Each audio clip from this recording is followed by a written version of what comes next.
with me, Mrs. B. Llama, llama, red pajama.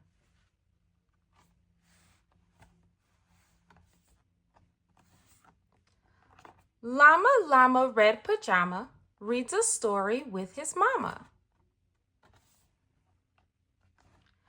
Mama kisses baby's hair. Mama llama goes downstairs. Llama, llama, red pajama feels alone without his mama. Baby llama wants a drink.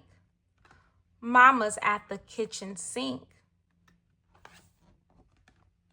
Llama, llama, red pajama calls down to his llama mama. Mama says she'll be up soon. Baby llama hums a tune. Llama, llama, red pajama, waiting for his mama. Mama isn't coming yet. Baby llama starts to fret. Llama, llama, red pajama whimpers softly for his mama. Mama llama hears the phone. Baby llama starts to moan.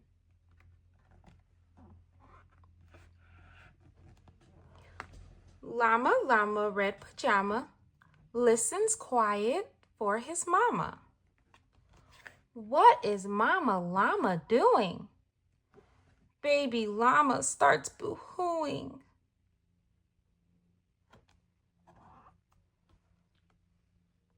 Llama, llama, red pajama hollers loudly for his mama.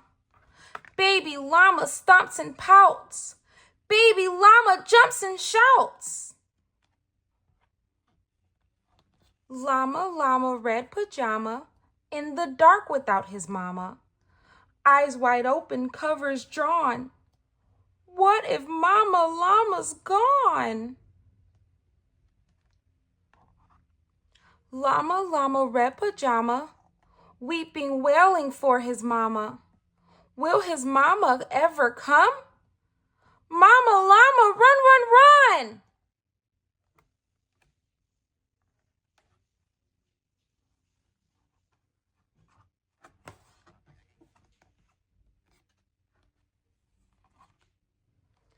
Baby llama, what a tizzy! Sometimes mama's very busy. Please stop all this llama drama and be patient for your mama. Little llama, don't you know?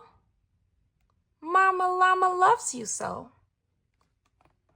Mama llama's always near, even if she's not right here.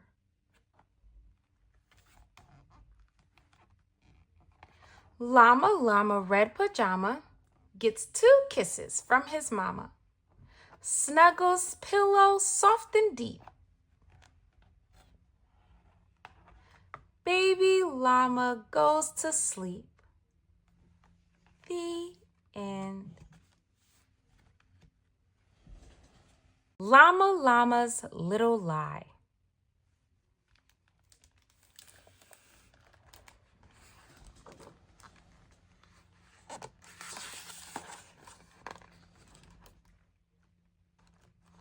Llama, llama, inside fun.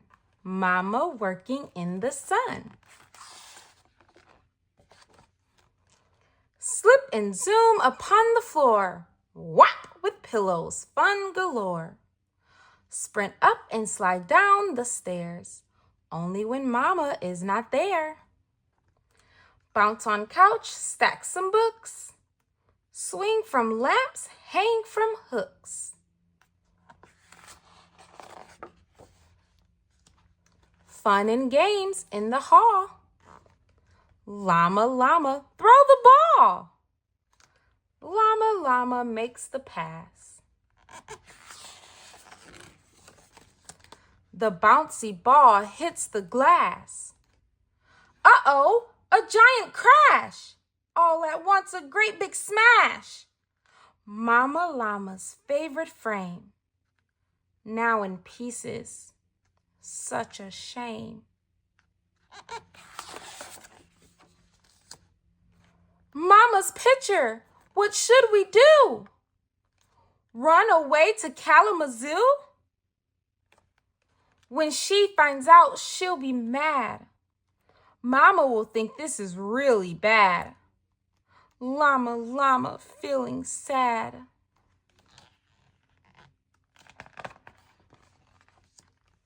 Mama llama at the door. She sees the mess upon the floor. My favorite frame I hold so dear. Oh my goodness, what happened here? Llama fidgets and gazes down. He shifts his hooves and begins to frown. It wasn't me, I didn't do it. The door, it opened. The wind blew through it. A gust of wind, a whistling sound, whooshed right in and knocked it down. No, wait! A wild dinosaur stumped in and knocked it to the floor.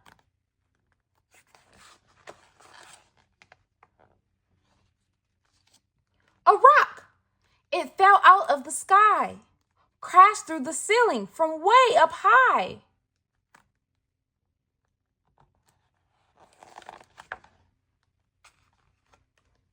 Llama, llama, is that a lie? Just tell the truth and tell me why. There was no rock, no dinosaur. No gust of wind came through the door.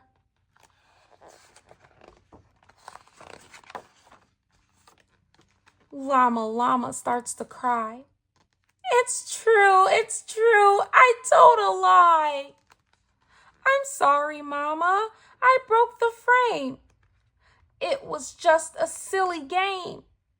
I didn't mean to make a mess. It's time to tell the truth, I guess. Mama llama dries his eyes. No more stories, no more lies. Over his heart he puts his hoof. It's my fault, and that's the truth. Llama, I'm so very proud of you. Being honest is hard to do. Okay, now, here's what we'll do. We'll fix it up as good as new. They fit the pieces like a puzzle. A smile, a kiss, a fuzzy nuzzle.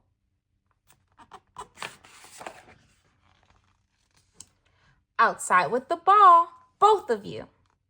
Out trout Llama, Nellie, Mama too. Mama llama, your turn to pass. Mama winds up on the grass. A perfect shot.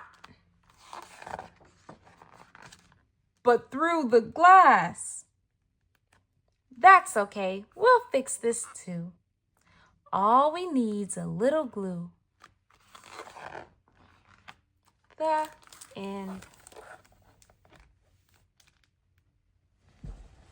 Love from Llama Llama.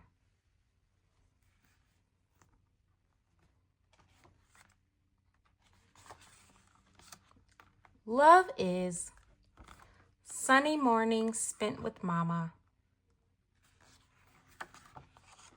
Hugs from Grandpa, a kiss from Grandma. Love is with your friends outside.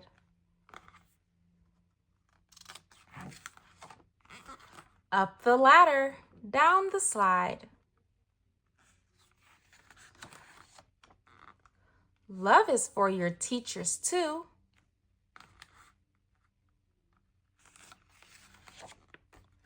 Those who guide and those who soothe.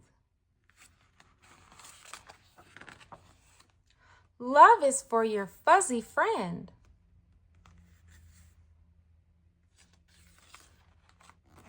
Whose love for you has no end. And even when you pout and shout,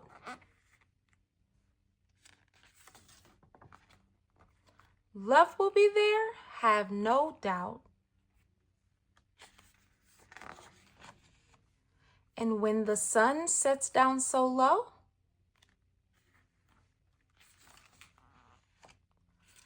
love will greet you tomorrow. The end. Llama, llama, Gram and Grandpa.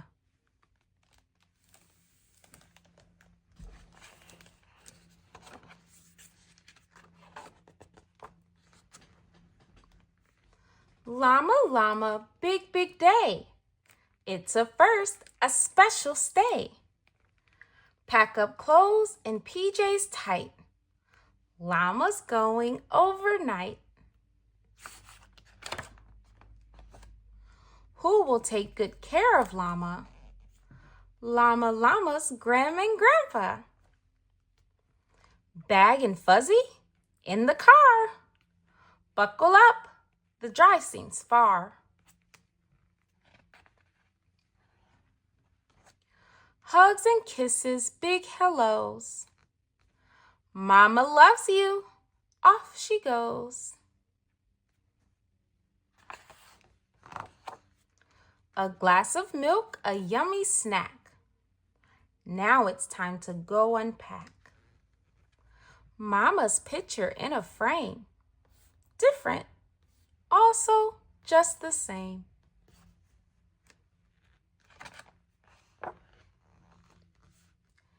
Take out socks and pants and book. Put the jammies on the hook. Feeling strange away from Mama. Oh no, where is Fuzzy Llama? Llama dear, are you okay? Llama doesn't want to say.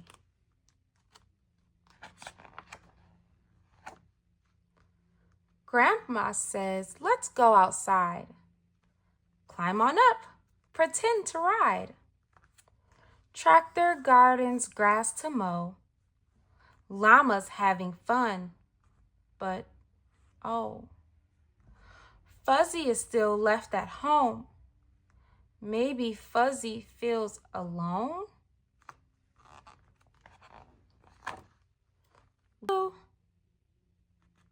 Grandpa workshop, lots to do. Wood and hammers, nails and glue. Llama makes a little chair. It's for Fuzzy, who's not there.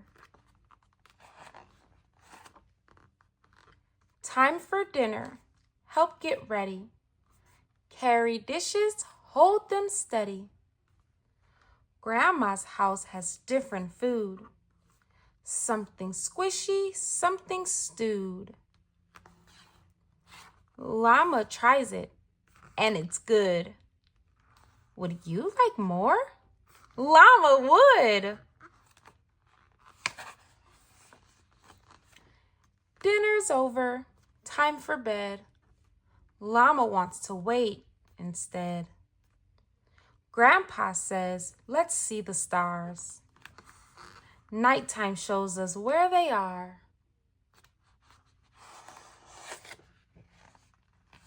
Take a bath, then comb and brush. Settle in for stories. Hush. Finish books and get a kiss. Llama dear, now what is this? Llama lips begin to quiver. Llama starts to shake and shiver. Llama needs his Fuzzy near. But Fuzzy Llama isn't here.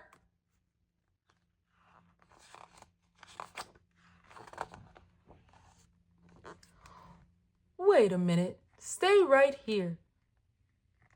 Grandpa leaves, then reappears.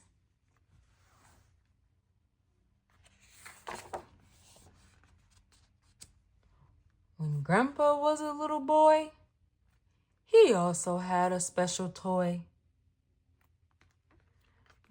big or little, young or old.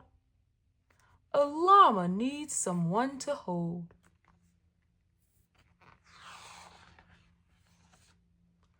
A grandma kiss, a grandpa hug, feeling cozy, settled snug.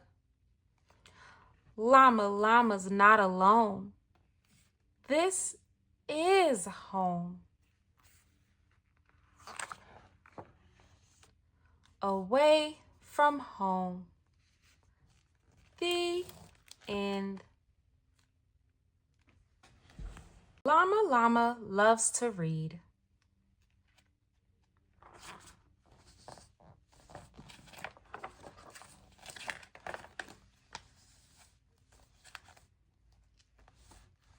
Llama learns at school, counting, writing, reading rules. Friends in school, there's nothing better. Llama learning all the letters.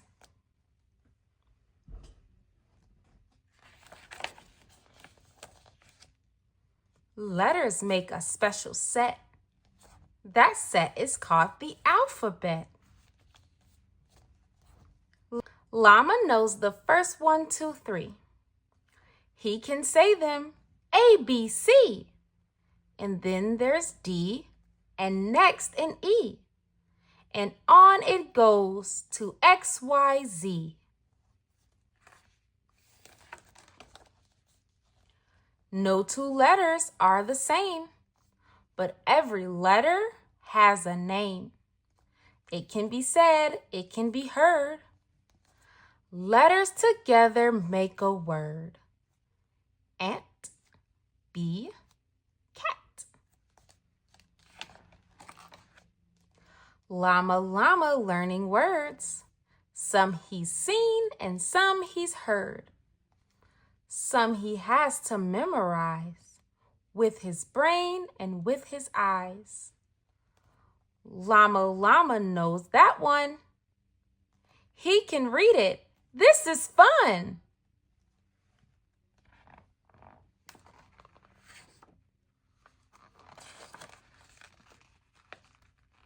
Llama writes his name.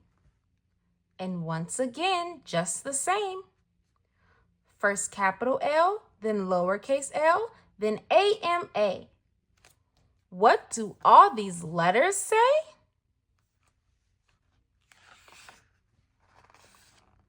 Something to make a present of.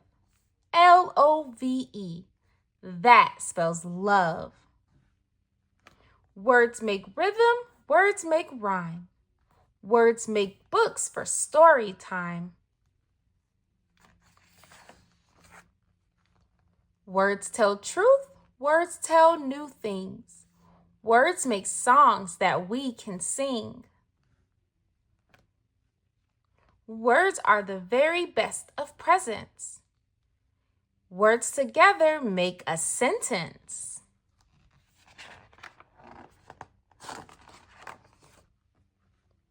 Llama's hooves wave in the air. Some words are hard, it's just not fair. No need to frown, no need to pout. Just do your best and sound it out. No need for crying, moaning, bleeding. Llama, hooray for reading! Teacher holds the walking sign. Now it's time to make a line. How does llama know? G and O spells go, go, go.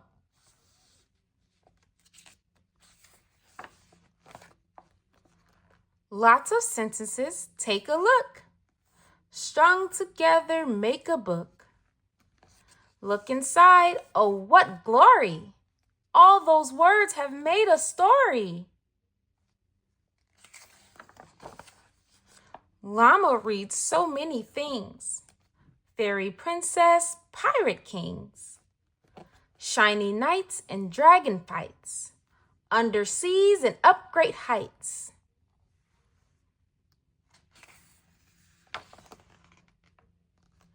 Back to class and off they go. filled with all the words they know. Skipping, hopping, walk in line. Llama, llama sees a sign. And on that sign, what does he see? One S, one T, one O, one P. Llama knows that word says stop. No more skipping, no more hops. Llama reads the word out loud. Llama, llama, feeling proud. School is over, the day is done. Llama had a lot of fun. Who can't wait to read to Mama? You're a reader, Llama, llama.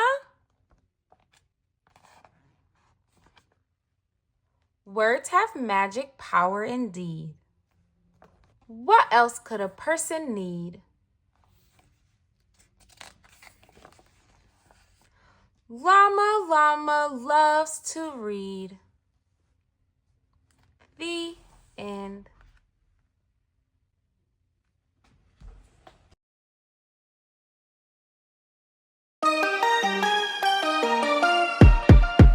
Read with me, Mrs. B. The Cat in the Hat.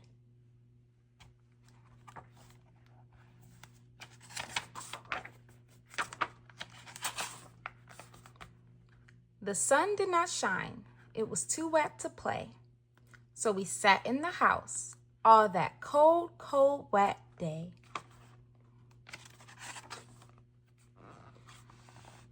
I sat there with Sally. We sat there, we two. And I said, how I wish we had something to do. Too wet to go out and too cold to play ball. So we sat in the house. We did nothing at all. So all we could do was to sit, sit, sit, sit. And we did not like it. Not one little bit. And then something went bump. How that bump made us jump. We looked, then we saw him step in on the mat. We looked, and we saw him, the cat in the hat. And he said to us, why do you sit there like that? I know it is wet, and the sun is not sunny, but we can have lots of good fun that is funny.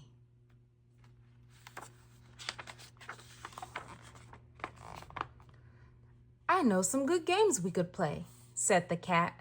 I know some new tricks, said the cat in the hat. A lot of good tricks, I will show them to you. Your mother will not mind at all if I do. Then Sally and I did not know what to say. Our mother was out of the house for the day.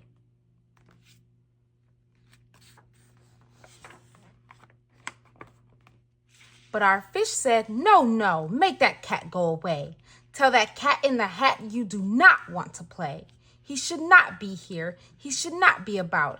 He should not be here when your mother is out.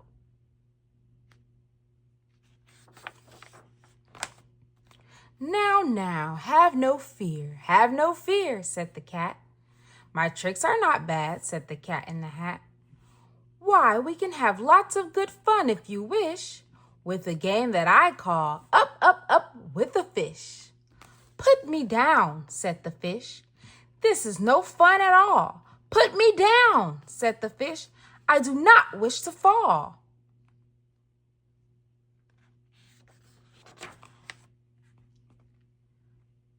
Have no fear, said the cat. I will not let you fall. I will hold you up high as I stand on a ball, with a book on one hand and a cup on my hat. But that is not all I can do, said the cat.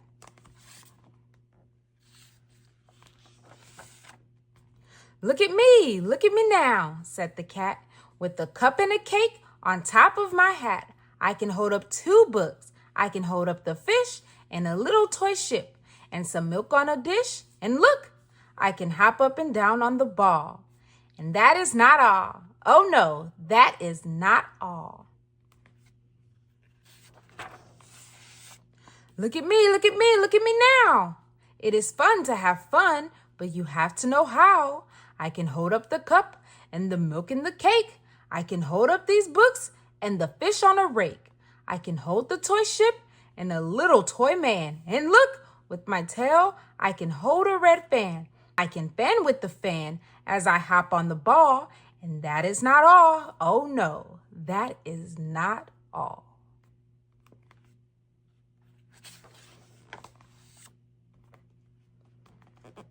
That is what the cat said. Then he fell on his head. He came down with a bump from up there on the ball. And Sally and I, we saw all the things fall. And our fish came down too. He fell into a pot. He said, "Do I like this? Oh no, I do not. This is not a good game," said our fish as he lit.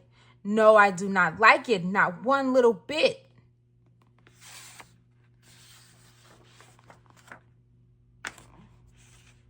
"Now look what you did," said the fish to the cat. "Now look at this house. Look at this, look at that. You sank our toy ship, sank it deep in the cake. You shook up our house and you bent our new rake. You should not be here when our mother is not. You should get out of this house," said the fish in the pot.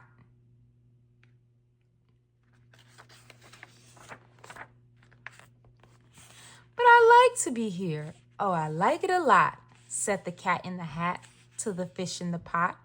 "I will not go away. I do not wish to go." And so, said the cat in the hat, so, I will show you another good game that I know. And then he ran out, and then fast as a fox, the cat in the hat came back in with the box. A big red wood box. It was shut with a hook. "Now look at this trick," said the cat. "Take a look." Then he got up on top with the tip of his hat. "I call this game Fun in a Box," said the cat. "In this box are two things. I will show to you now. You will like these two things," said the cat with a bow. "I will pick up the hook. You will see something new. Two things, and I call them Thing 1 and Thing 2. These things will not bite you. They want to have fun." Then out of the box came Thing 2 and Thing 1. And they ran to us fast. They said, "How do you do? Would you like to shake hands with Thing 1 and Thing 2? And Sally and I did not know what to do. So we had to shake hands with Thing 1 and Thing 2. We shook their two hands, but our fish said, "No, no, those things should not be in this house. Make them go. They should not be here when your mother is not. Put them out, said the fish in the pot. "Have no fear, little fish," said the cat in the hat. "These things are good things," and he gave them a pat. "They are tame, oh so tame. They have come here to play. They will give you some fun on this wet, wet, wet day."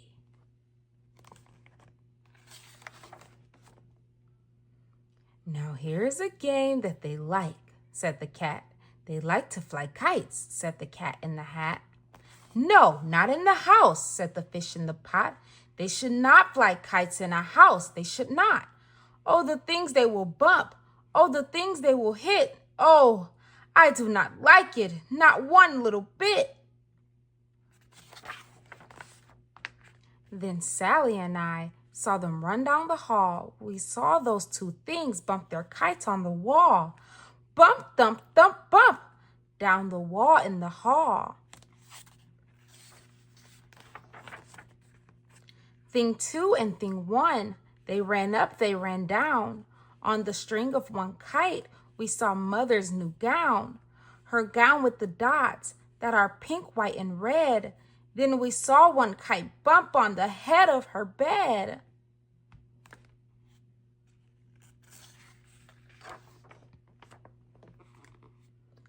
Then those things ran about with big bumps, jumps, and kicks, and with hops and big thumps and all kinds of bad tricks.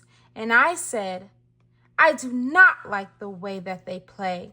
If Mother could see this, oh, what would she say?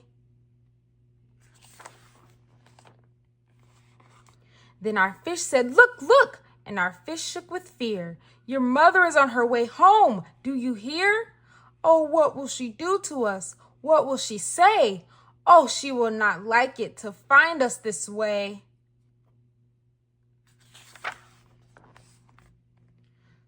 So do something fast, said the fish. Do you hear? I saw her. Your mother is near. So as fast as you can, think of something to do. You will have to get rid of thing one and thing two.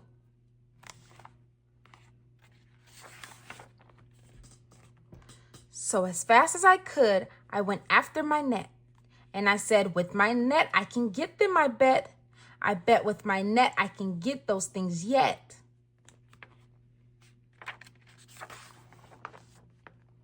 Then I let down my net. It came down with a plop. And I had them at last. Those two things had to stop. Then I said to the cat, now you do as I say. You pack up those things and you take them away. Oh dear, said the cat, you did not like our game? Oh dear, what a shame, what a shame, what a shame. Then he shut up the things in the box with the hook, and the cat went away with a sad kind of look. That is good, said the fish. He has gone away. Yes, but your mother will come. She will find this big mess. And this mess is so big and so deep and so tall, we cannot pick it up. There is no way at all.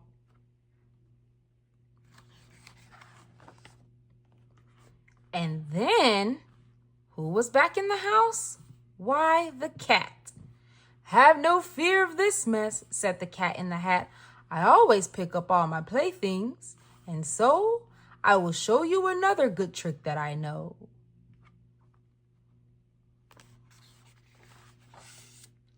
Then we saw him pick up all the things that were down. He picked up the cake and the rake and the gown, and the milk and the strings, and the books and the dish, and the fan and the cup, and the ship and the fish. And he put them away. Then he said, that is that. And then he was gone with the tip of his hat.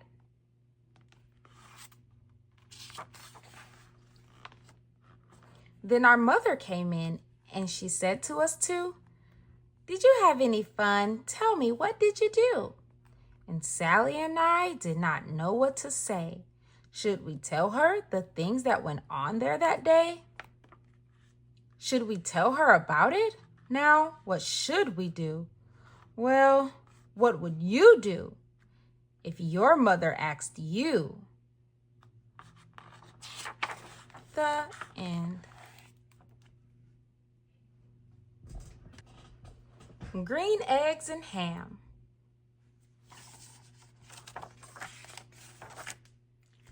I am Sam. I am Sam. Sam I am. That Sam I am. That Sam I am. I do not like that Sam I am.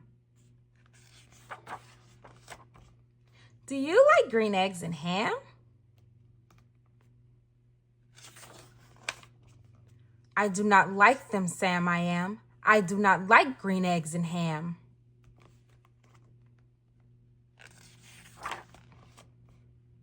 Would you like them here or there?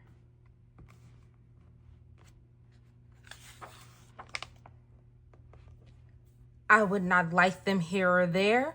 I would not like them anywhere. I do not like green eggs and ham. I do not like them, Sam I am.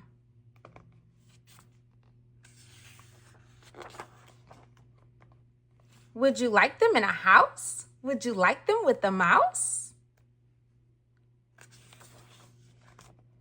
I do not like them in a house. I do not like them with a mouse. I do not like them here or there. I do not like them anywhere. I do not like green eggs and ham. I do not like them, Sam, I am. Would you eat them in a box? Would you eat them with a fox?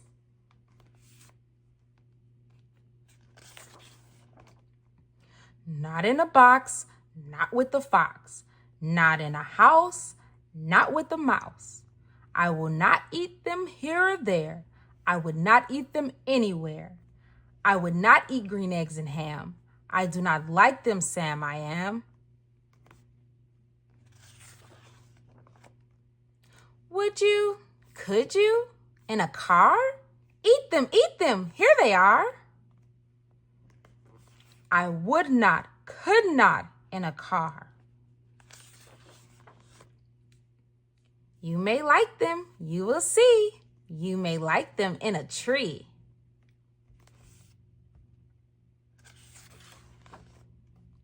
I would not, could not in a tree. Not in a car, you let me be. I do not like them in a box. I do not like them with a fox.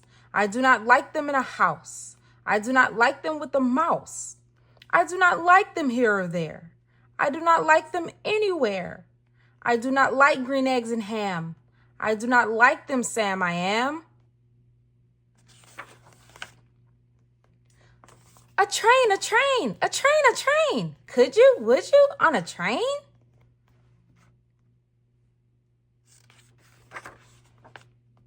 Not on a train, not in a tree. Not in a car, Sam, let me be. I would not, could not in a box. I could not, would not with a fox. I will not eat them with a mouse. I will not eat them in a house. I will not eat them here or there. I will not eat them anywhere. I do not eat green eggs and ham. I do not like them, Sam, I am.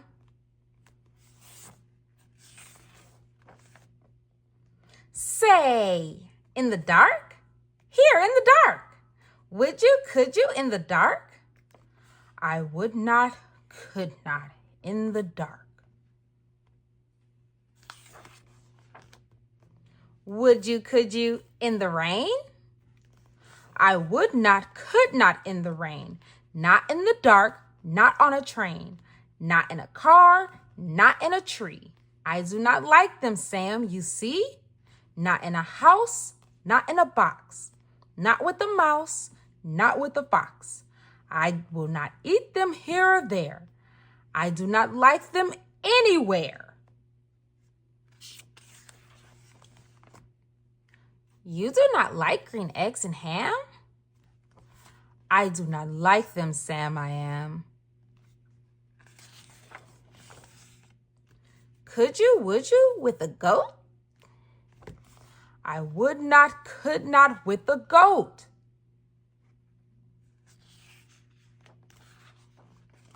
Would you, could you, on a boat?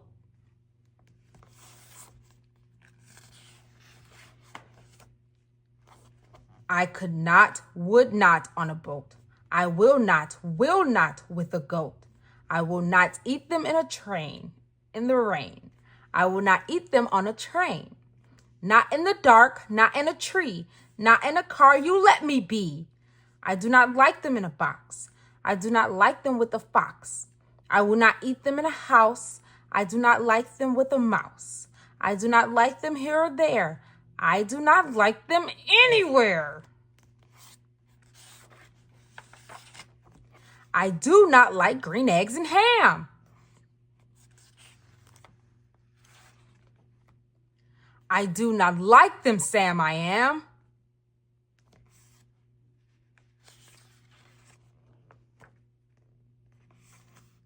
You do not like them, so you say.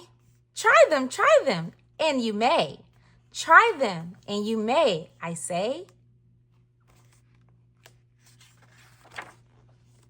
Sam, if you will let me be, I will try them, you will see.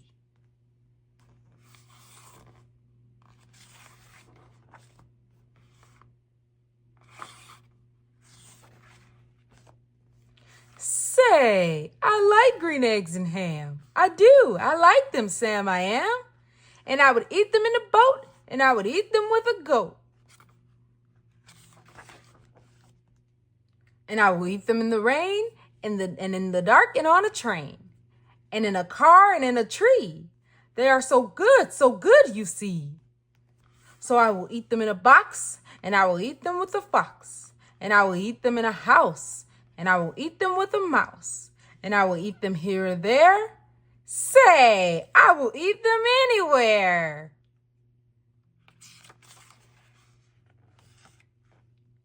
I do so like green eggs and ham. Thank you, Sam, I am. The end. Hop on Pop.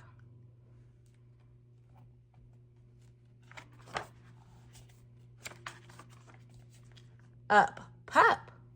Pup is up. Cup, pup. Pup and cup. Pup, cup. Cup on pup. Mouse, house. Mouse on house. House, mouse. House on mouse. All tall. We are all tall. All tall. We all are tall. All tall. We all are tall. All small. We all are small. All ball. We all play ball. Ball wall. Up on a wall. All fall. Fall off the wall. Day play. We play all day. Night fight. We fight all night. He, me. He is after me. Him, Jim. Jim is after him. See, bee. We see a bee. See, bee, 3. Now we see 3.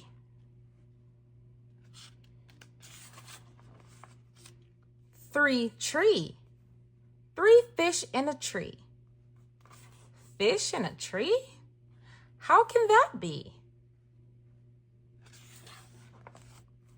Red, red. They call me Red. Red bed. I am in bed. Red Ned, Ted, and Ed in bed. Pat, Pat, they call him Pat. Pat sat on hat. Pat, cat, Pat sat on cat. Pat, bat, Pat sat on bat. No, Pat, no, don't sit on that. Sad dad, bad had. Dad is sad, very, very sad. He had a bad day. What a day Dad had. Thing, thing, what is that thing? Thing, sing, that thing can sing. Song long, a long, long song. Goodbye, thing, you sing too long. Walk, walk, we like to walk. Walk, talk, we like to talk. Hop, pop, we like to hop. We like to hop on top of Pop. Stop, you must not hop on Pop. Mr. Brown, Mrs. Brown. Mr. Brown upside down. Pup up, Brown down. Pup is down, Where is Brown? Where is Brown? There is Brown. Mr. Brown is out of town. Back black. Brown came back. Brown came back with Mr. Black. Snack, snack, eat a snack. Eat a snack with Brown and Black.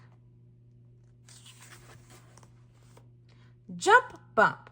He jumped, he bumped. Fast, past. He went past fast. Went, tent, sent. He went into the tent. I sent him out of the tent.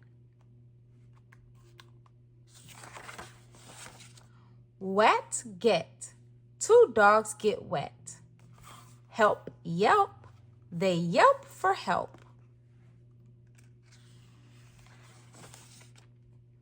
Hill, will. Will went uphill. Will, hill, still. Will is uphill still.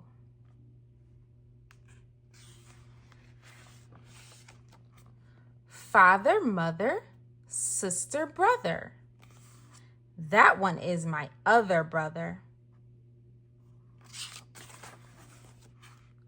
My brothers read a little bit.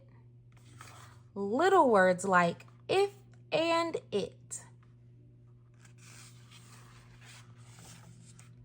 My father can read big words too, like Constantinople and Timbuktu. Say, what does this say? See, he, me, we, pat, pup, pop, he, three, tree, bee, top, hop, stop. Ask me tomorrow, but not today. The end. The Big Aqua Book of Beginner Books.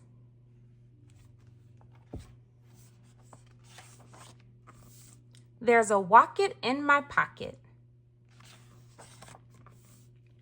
Did you ever have the feeling there's a wasket in your basket?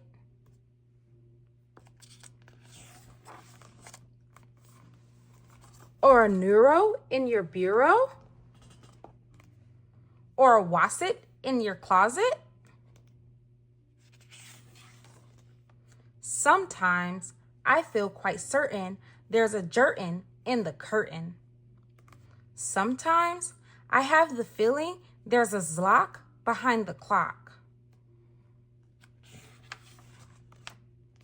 And that Zelf up on that shelf, I have talked to him myself.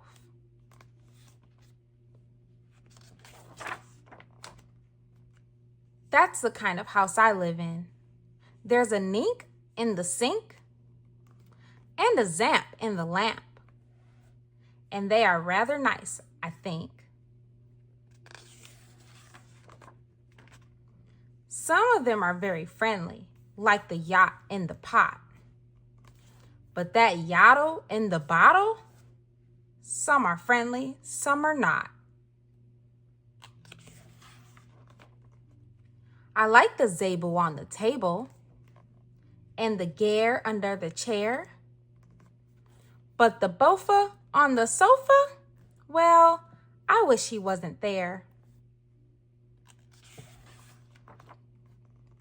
And those nut boards and the cupboards, they are good fun to have about.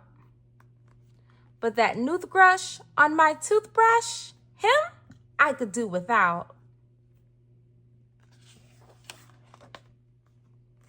The only one I'm really scared of is that bug under the rug.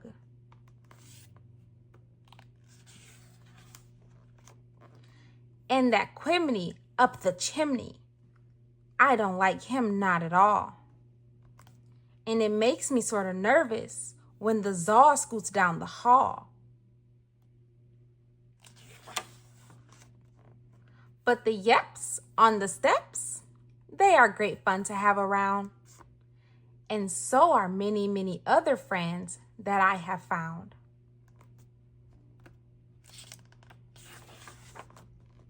like the teller and the neller and the geller and the deller and the beller and the weller and the zeller in the cellar.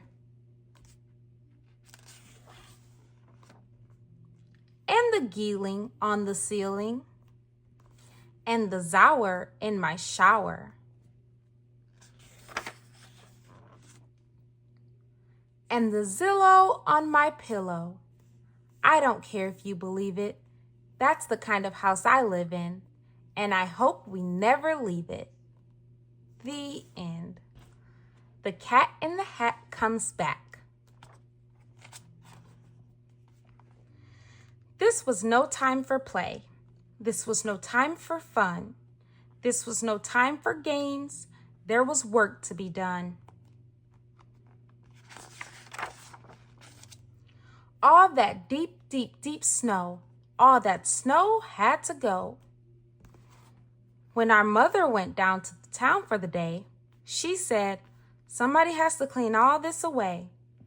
Somebody has to, you see. Then she picked out two somebodies, Sally and me. Well, there we were. We were working like that, and then who should come by but the Cat in the Hat. "Uh-oh," Sally said. "Don't you talk to that cat. That cat is a bad one, that Cat in the Hat. He plays lots of bad tricks. Don't you let him come near. You know what he did the last time he was here." "Play tricks?" laughed the cat. "Oh, my. No. I just want to go in to get out of the snow. Keep your mind on your work. You just stay there, you two. I will go in the house and find something to do." Then the cat went right in. He was up to no good, so I ran in after as fast as I could. Do you know where I found him? You know where he was? He was eating a cake in the tub. Yes, he was. The hot water was on and the cold water too. And I said to that cat, what a bad thing to do. "But I like to eat cake in the tub," laughed the cat. "You should try it sometime," laughed the cat as he sat. And then I got mad. This was no time for fun. I said, "Cat, you get out. There is work to be done. I have no time for tricks. I must go back and dig. I can't have you in here eating cake like a pig. You get out of this house. We don't want you about." Then I shut off the water and let it run out.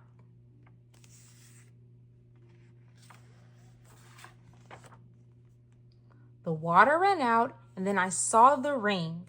A ring in the tub, and oh boy, what a thing. A big, long, pink cat ring. It looked like pink ink.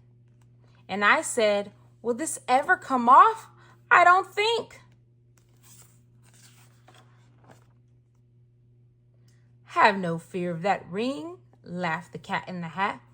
"Why, I can take cat rings off tubs just like that." Do you know how he did it? With Mother's white dress. Now the tub was all clean, but her dress was a mess. Then Sally looked in. Sally saw the dress too, and Sally and I did not know what to do. We should work in the snow, but that dress, what a spot. "It may never come off," Sally said. "It may not."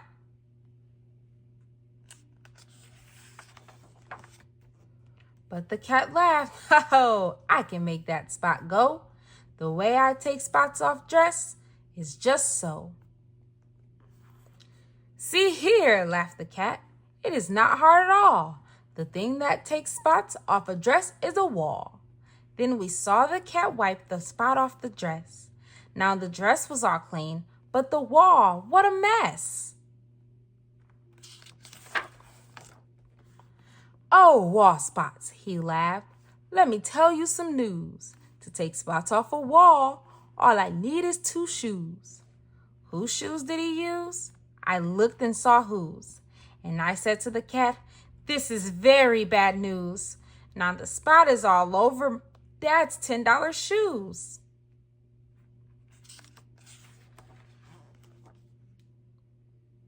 But your dad will not know about that, said the cat. You will never find out, laughed the cat in the hat. His $10 shoes will have no spots at all. I will rub them right off on this rug in the hall. But now we have rug spots, I yelled. What a day! Rug spots, what's next? Can you take them away? Don't ask me, he laughed. Why, you know that I can. Then he picked up the rug and away the cat ran. And I can clean up these rug spots before you count 3. No spots are too hard for a hat cat like me.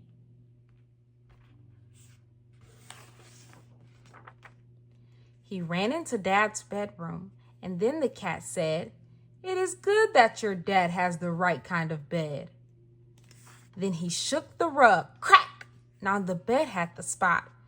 And all I could say was, Now what, cat, now what? But the cat just stood still. He just looked at the bed. This is not the right kind of bed, the cat said. To take spots off this bed will be hard, said the cat. I can't do it alone, said the cat in the hat.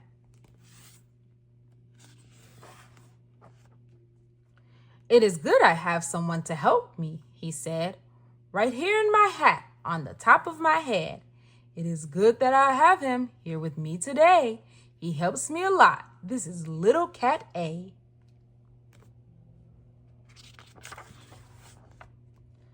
And then Little Cat A took the hat off his head. It is good I have someone to help me, he said. This is Little Cat B, and I keep him about. And when I need help, then I let him come out.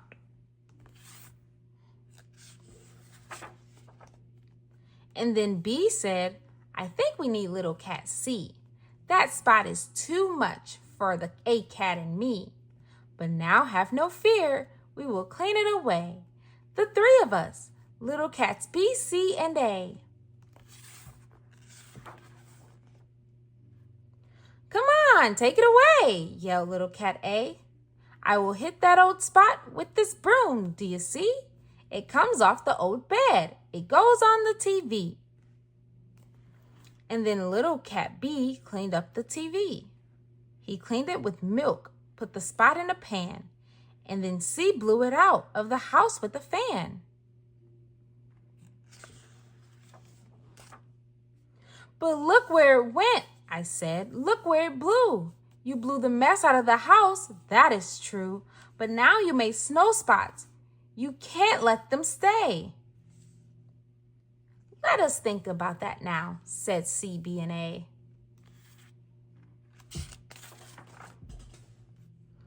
With some help we can do it, said Little Cat C. Then pop on his head we saw Little Cat D. Then pop, pop, pop, Little Cats E, F, and G. We will clean up that snow if it takes us all day.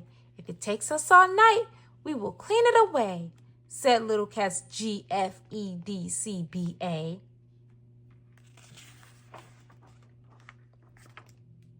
They ran out of the house, then we ran out too.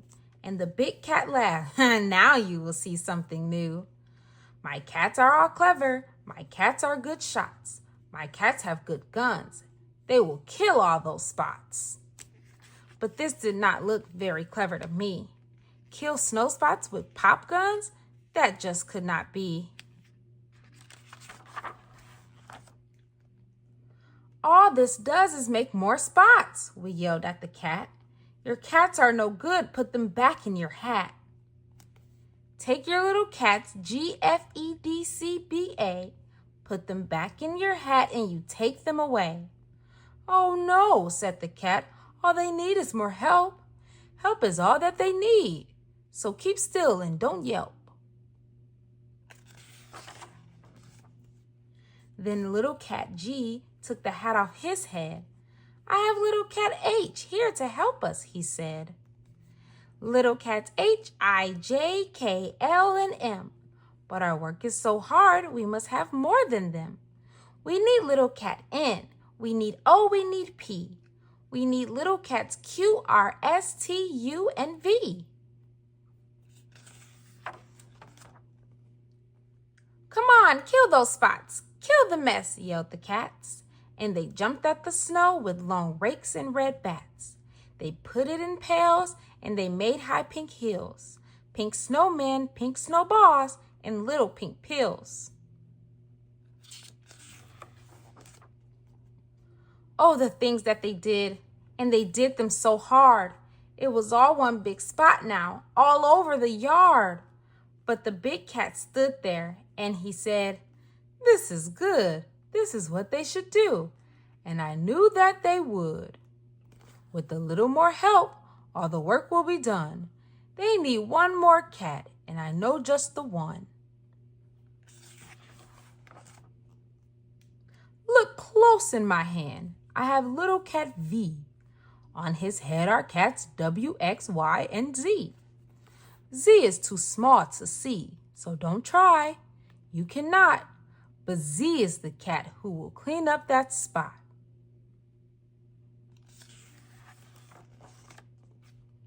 Now here is the Z you can't see, said the cat, and I bet you can't guess what he has in his hat.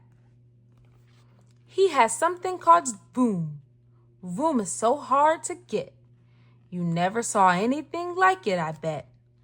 Why, Voom cleans up anything, clean as can be. Then he yelled, "Take your hat off now, little cat Z. Take the Voom off your head, make it clean up the snow. Hurry, you little cat, 1, 2, 3, go!" Then the Voom, it went boom, and oh boy, what a Voom. Now, don't ask me what Voom is. I never will know. But boy, let me tell you, it does clean up snow.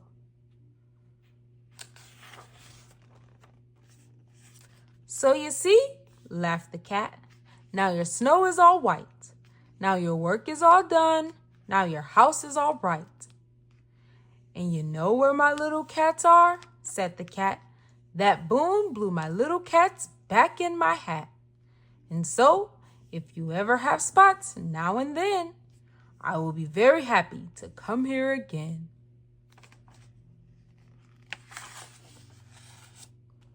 With little cats A, B, C, D, E, F, G, H, I, J, K, L, M, N, and O, P, and Q, R, S, T, and cat U and cat V, and little cats W, X, Y, and Z. The end. Oh, say, can you say?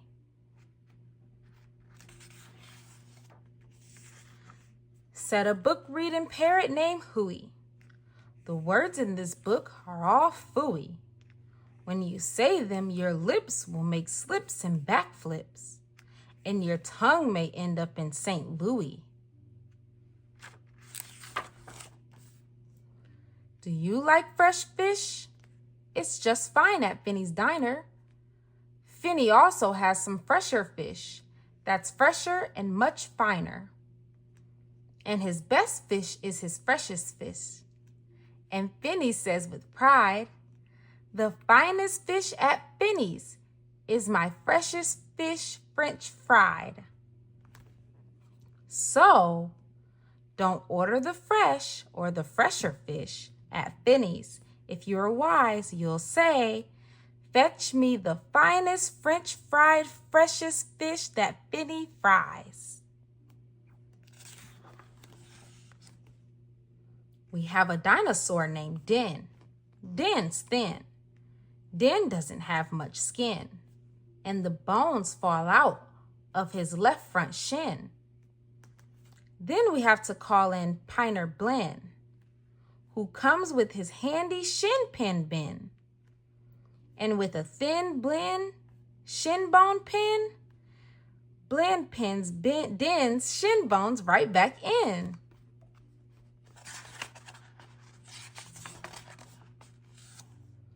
Bed spreader spreads on beds. Bread spreaders spread butters on breads. And that bed spreader better watch out how he's spreading, or that bread spreader's sure going to butter his bedding. Ape cakes grape cakes. As he gobbled the cakes on his plate, the greedy ape said as he ate, "The greener green grapes are, the keener keen apes are, to gobble green grape cakes, they are great." Are you having trouble in saying this stuff? It's really quite easy for me. I just look in my mirror and see what I say, and then I just say what I see. Now let's talk about money. You should leave your grox home when you travel by air.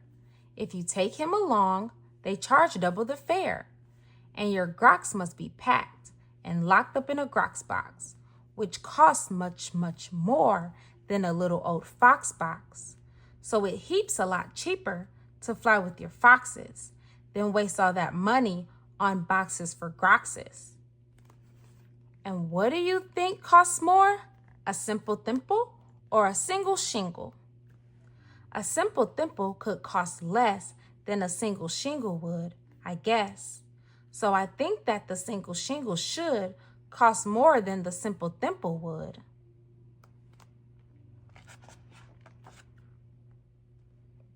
Eat at Skipper Zip's. If you like to eat potato chips and chew pork chops on clipper ships, I suggest that you chew a few chips and a chop at Skipper Zip's Clipper Chip Chop Shop. And if your tongue is getting queasy, don't give up. The next one's easy. There are so many things that you really should know, and that's why I'm bothering telling you so. You should know the first names of the Fudnuller brothers, who like to pile each on the head of the others. If you start at the top, there are Bipper and Bud, and Skipper and Jipper, and Jeffrey and Judd, Horatio, Horace, and Hendrix and Hud. And then come to Woody and Dinty and Dud. Also Fitzsimon and Frederick and Fudd, and Slinky and Stinky and Stewart and Stud. And down at the bottom is poor little Lud. But if Lud ever sneezes, his name will be Mud.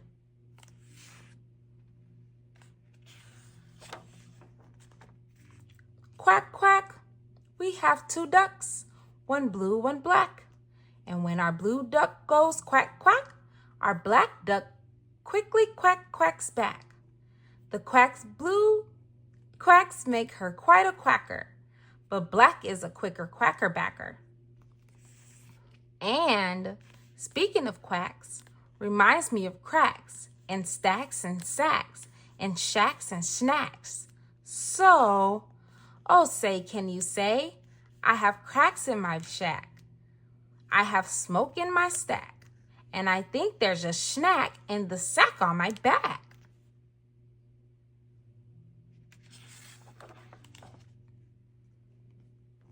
West Beast, East Beast, upon an island hard to reach. The East Beast sits upon his beach. Upon the West Beach sits the West Beast. Each beach beast thinks he's the best beast. Which beast is best? Well, I thought at first that the East was best and the West was worse. Then I looked again from the West to the East, and I like the beast on the East beach least.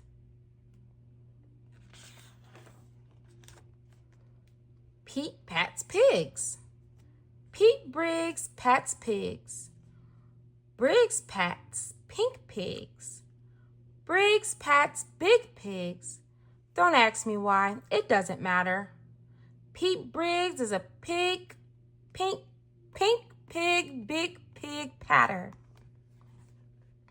Pete Briggs pats his big pink pigs all day. Don't ask me why, I cannot say. Then Pete puts his patted pigs away in his Pete Briggs pink pigs, big pigs pig pen. Fritz food, Fred food. Fritz needs Fred and Fred needs Fritz.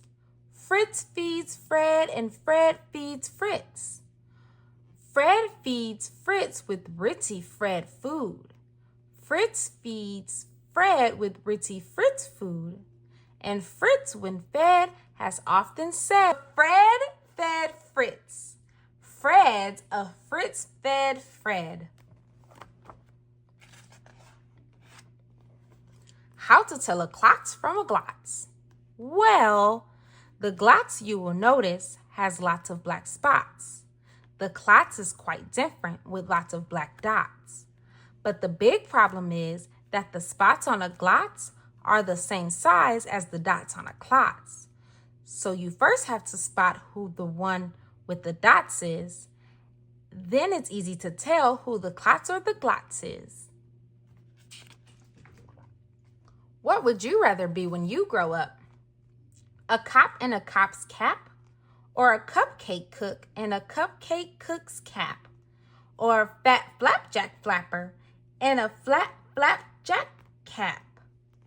Or, if you think you don't like cops' caps, flipjack flappers, or cupcake cooks' caps, maybe you're one of those choosy chaps who likes kooky captain caps, perhaps.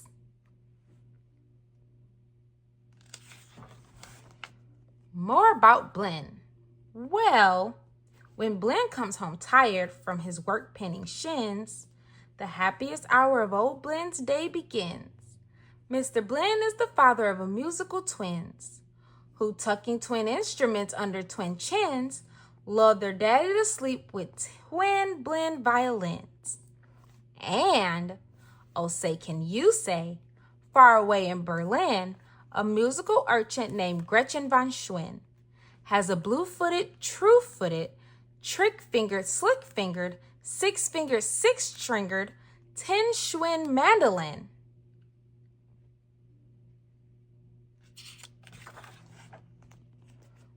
Rope, soap, hoop, soap. If you hope to wash soup off a rope, simply scrub it with scrope. Scrope is so strong that no rope is too long. But if you should wish to wash soup off a hoop, I suggest that it's best to let your whole silly souped up hoop soak in soapy Cooper super soap off hoop soak suds. Merry Christmas mush. One year we had Christmas brunch with Merry Christmas mush too much, but I don't think you care for such. We didn't like to munch mush much.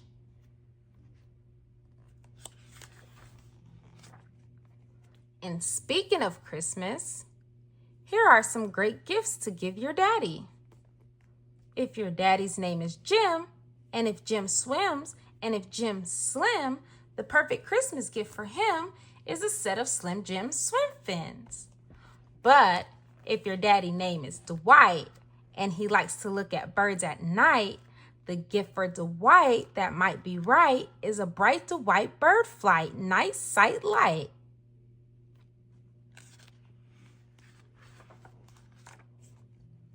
But never give your daddy a walrus.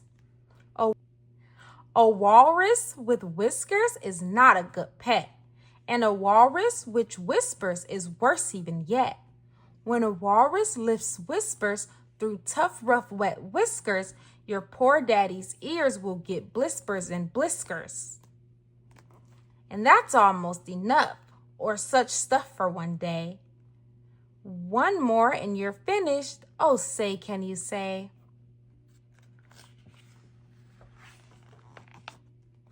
The storm starts when the drops start dropping. When the drops stop dropping, then the storm starts stopping. The end. Please try to remember the 1st of October. Everyone wants a big green kangaroo.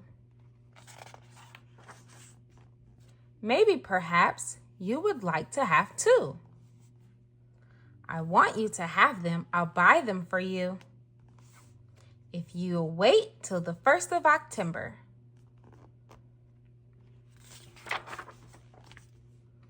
Everyone wants a new skateboard TV. Some people want 2 and some people want 3. Perhaps you want 4. Well, that's okay with me if you'll wait till the 1st of October. Just say what you want. You want pickles on trees? Want to swing through the air on a flying trapeze?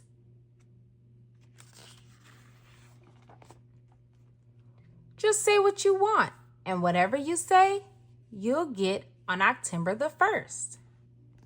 What a day! When October comes round, you can play a hot tune on your very expensive new Juke-a-Zoom. I wish you could play it in May or in June, but May is too early and June is too soon. When October gets here, no work and no school. We'll build you a playhouse. We'll build you a pool. We would build them right now, but right now it's too cool.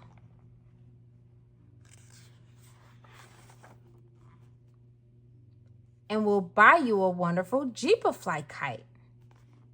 We will, if you'll wait till the month is just right. October is the best because March is too dusty, and April won't do because April's too gusty.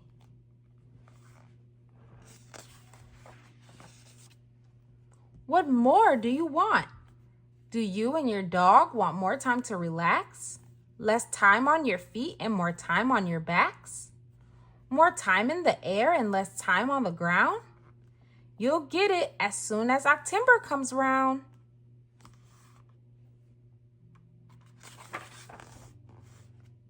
Want to take a great trip? Well, I know a great ship. It sails to Alaska, Nebraska, and Sweden, making stops in Gadops and the Garden of Eden.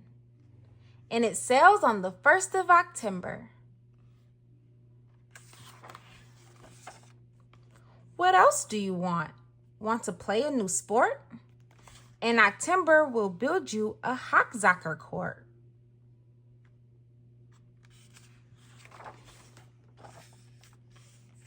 You'll get all that you want. You just write out your list. Everyone has an October 1st list. Write slowly now. Don't break your wrist. Then one of these days, the October 1st van will drive up to your house just as fast as it can. Whatever you want, you will get in big bags and boxes and crates with your name on the tags. You'll have rockets to shoot. You'll have bombs you can burst on the wonderful night of October the 1st. On the 1st of October, you'll stay up all night, drinking 66 six-packs of doo-doo delight. Whatever you ask for, I want you to get. But October, I'm sorry, just isn't here yet. So be sure to be here. Be sure you're in town on October the 1st when the money comes down.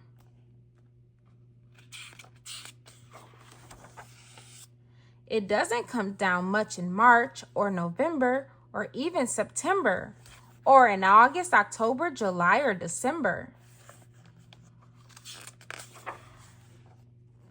But everything's yours on the 1st of October. On the 1st of October? Thank you. I'll remember. The end.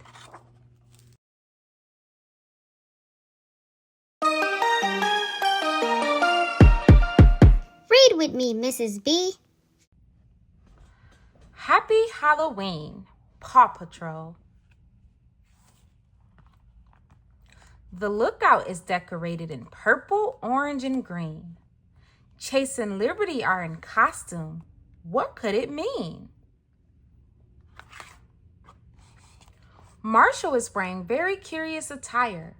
Why is he dressed like a spooky vampire?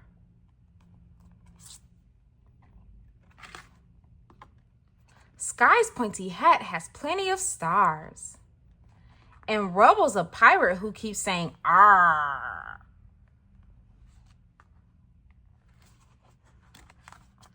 Treats, pals, and pumpkins. It's a possum scene. Looks like the pups are celebrating Halloween. The end. How I Met My Monster. Written by Amanda Knoll, illustrated by Howard McWilliam. One night, when I reached under the bed for my truck, I found this note instead. Monsters, meet here for a final test. Z. Ha! My parents were obviously trying to trick me into staying in bed. I didn't believe in monsters. So I crumbled the paper, grabbed my truck, and zipped over to my garage. I heard some creaking and rumbling, but I wasn't scared. Our house always makes noises at night. But then a voice under the bed scolded, "Stop! That's stomach rumbling. The child will hear you." Voices? Stomach rumbling. If this was part of my parents' trick, it was pretty cool.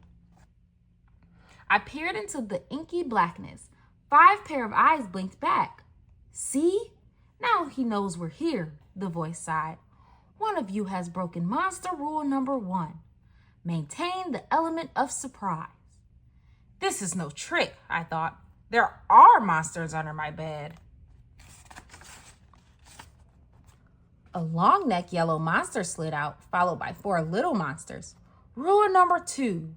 The yellow one instructed, "Never block the bed. All of you, scoot over." Hey, I realized that one must be their teacher. I sat up straight, mesmerized by the monster parade shuffling across my bedroom.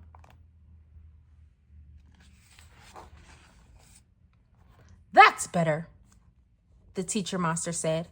"Access to the bed is clear. Now, who knows rule number 3? The purple monster teetered on his tippy toes and gurgled, "Get the child into bed." That's correct, Genghis. And how would you do that? Well, Mr. Z, I would roar my scariest roar. All right, give it a go. Genghis took a deep breath, opened his mouth, and let out a tiny blurp. Stomach rumbling would have a better chance of getting me into bed than that funny little noise. I laughed. The child is right, said Mr. Z, shaking his head. That was not sufficiently scary, Genghis. You are not the best monster for this child. There was some creaking as Genghis slunk beneath the bed.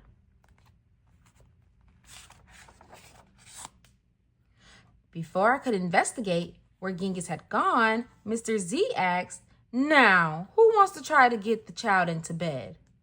The orange monster looked at the ceiling, and the red monster looked at the floor. Only the green one looked at me. First, he stared at my toes and started drooling. Then he took a step toward me, and I heard that rumbling noise again. I sprang into bed so he couldn't eat my feet. Mr. Z blinked. Very unconventional, Gabe. Your stomach gurgles seem to be what this child needs. What I needed was to make sure this little Gabe monster didn't eat my toes.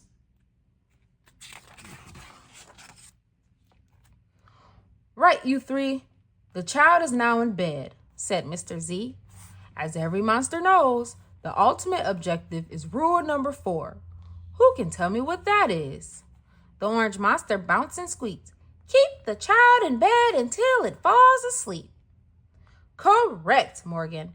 And how would you accomplish that? Shadow puppets, she squeaked again. Gabe whistled through his nose, and I snickered. But Mr. Z said, interesting idea. Try it. Morgan hopped into my night table and flailed her arms near my lamp.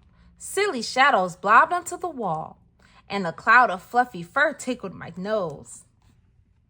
Achoo! Morgan, stop at once, Mr. Z ordered. You're supposed to scare him, not make him sneeze. I'm sorry, but you are not a match either.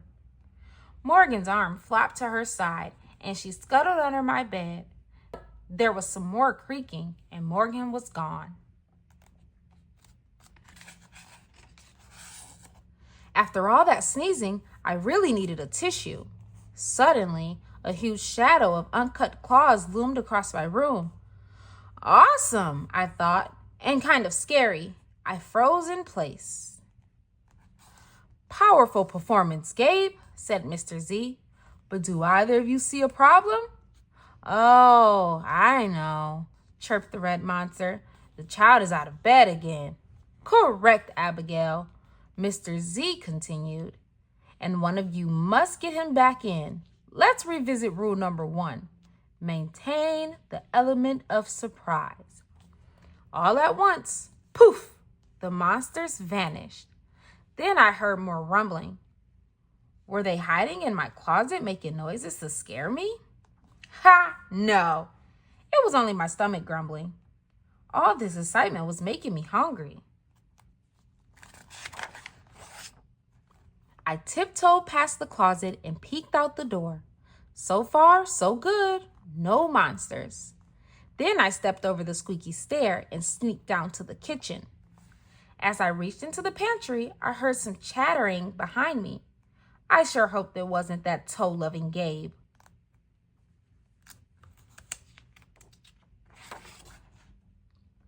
I yanked open the fridge. Ha! It wasn't Gabe. It was just the red monster shivering on the shelf. Found you, I laughed. Nice try, Abigail, said Mr. Z, but this isn't working. You are not the right monster for this child. But Mr. Z, she whined, it's not my fault. He's not scared of me. I'm sorry, Abigail. Let's go. Abigail clomped behind Mr. Z. When I heard the creaking, I knew she was gone. I grabbed some crackers and headed upstairs, wondering if Gabe was gone. I munched all the way down the hall, then went into the bathroom to brush my teeth again. When I opened the door a minute later, Gabe was definitely not gone.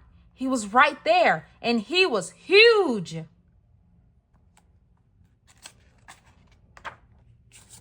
I charged into my room and slammed the door. When I leaped into bed, I knew my toes were safe. Whew! I was surprised to hear breathing under my bed, ragged breathing, and stomach rumbling. Hey, kid, Gabe growled. Good to see ya. I pulled my covers up tight. Now, if you don't mind, I like to start the evening with an ominous puddle of drool. I peeked over the edge of the bed. Green ooze spread soundlessly from underneath.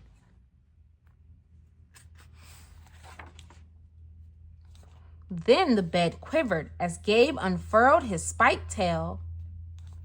Well, this looks quite promising, Mr. Z noted. When I heard some more creaking, I knew Mr. Z was gone. I was alone with Gabe. Gabe loomed over my bed and began sharpening his uncut claws on my bedpost. How'd you get so big? I gasped. Rule number 5, my friend, he explained. People food makes monsters grow. So thanks for the crackers.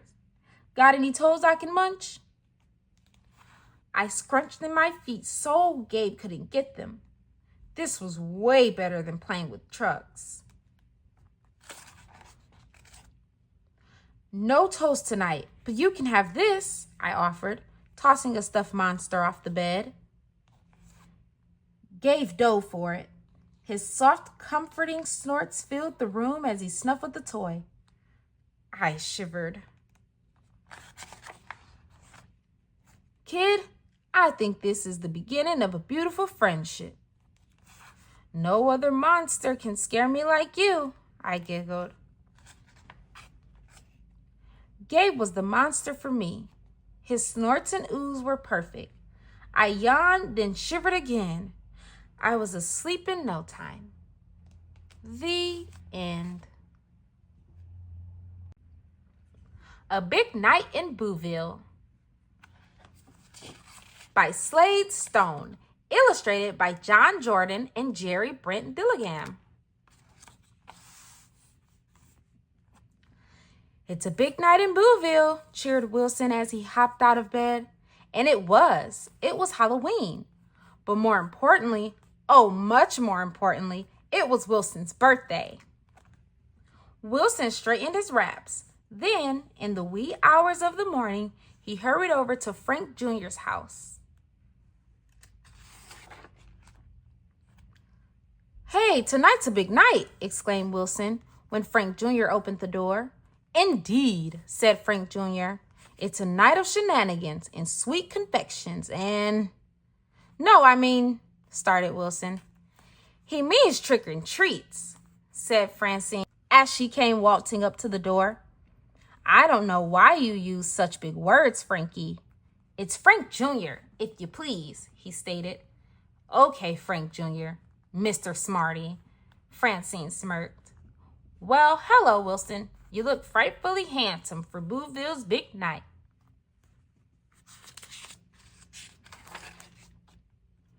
Wilson stood up straight. "Why, thank you. I didn't know you knew this was a big night." "Big night? It's the best night," exclaimed Francine. "It's the most glamorous, spooky, screamiest night of the year." "After all," said Francine, smoothing her hair, "it's Halloween, and I'll have the best costume, of course."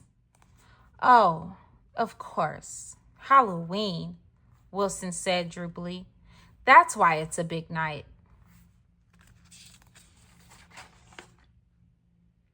Wilson stayed and played creepy crawly cards and rolled the knuckles with Frank Jr. all day.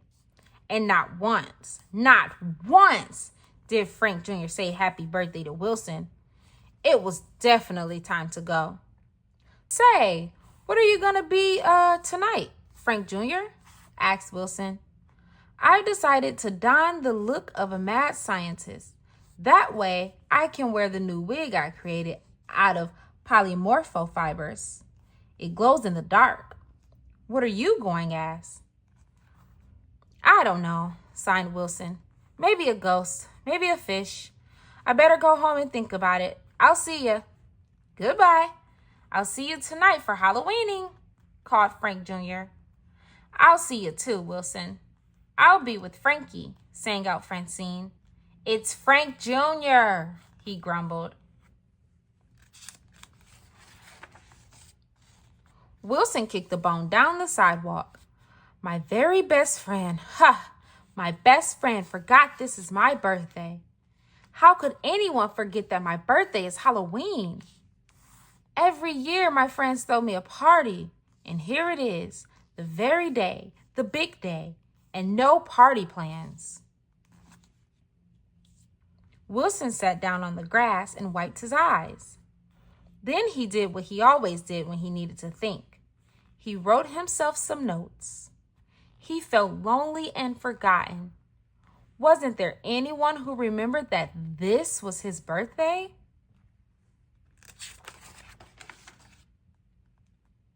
Rattle, clink, rattle, clink. Just then, Kate skipped over and plopped down next to Wilson. "Why, Wilson," she said sweetly, "what are you doing here? It's going to be a big night in Booville, you know." "Yes, I know," said Wilson quietly. "It's Halloween, a night of tricks and treats and candy and howls and growls and catching bats." Kate giggled. "Oh, silly, it's a much bigger night than that. I know a great secret. Come on, I'll show you. You won't want to miss out on this." Wilson got up and followed Kate. "I really just want to go home," he told her. "Well, okay, I'll walk you home, and then I'll show you the secret." Wilson walked slowly behind Kate. Who cares about her silly old secret, he thought. Even she forgot my birthday, and she's the nicest kid in Booville.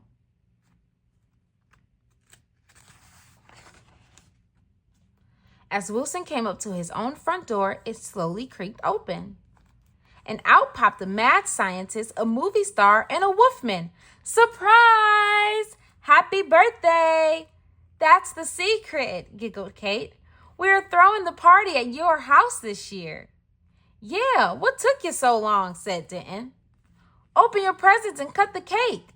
Then we can all go out trick-or-treating and scare the neighborhood.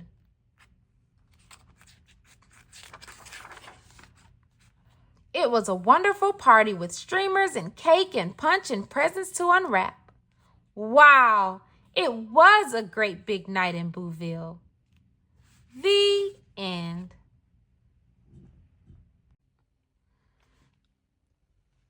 Mickey and Friends, Haunted Halloween. By Diane Muldrow, illustrated by Scott Tilley and Brent Ford. I'm going to have a terrific Halloween party tonight, Mickey said to himself, if I ever finish getting ready. Mickey tacked one last fake cobweb to the wall. Now, it's time to make the popcorn balls, he said. An hour later, Mickey looked around his spooky living room. Everything looks great, he said happily.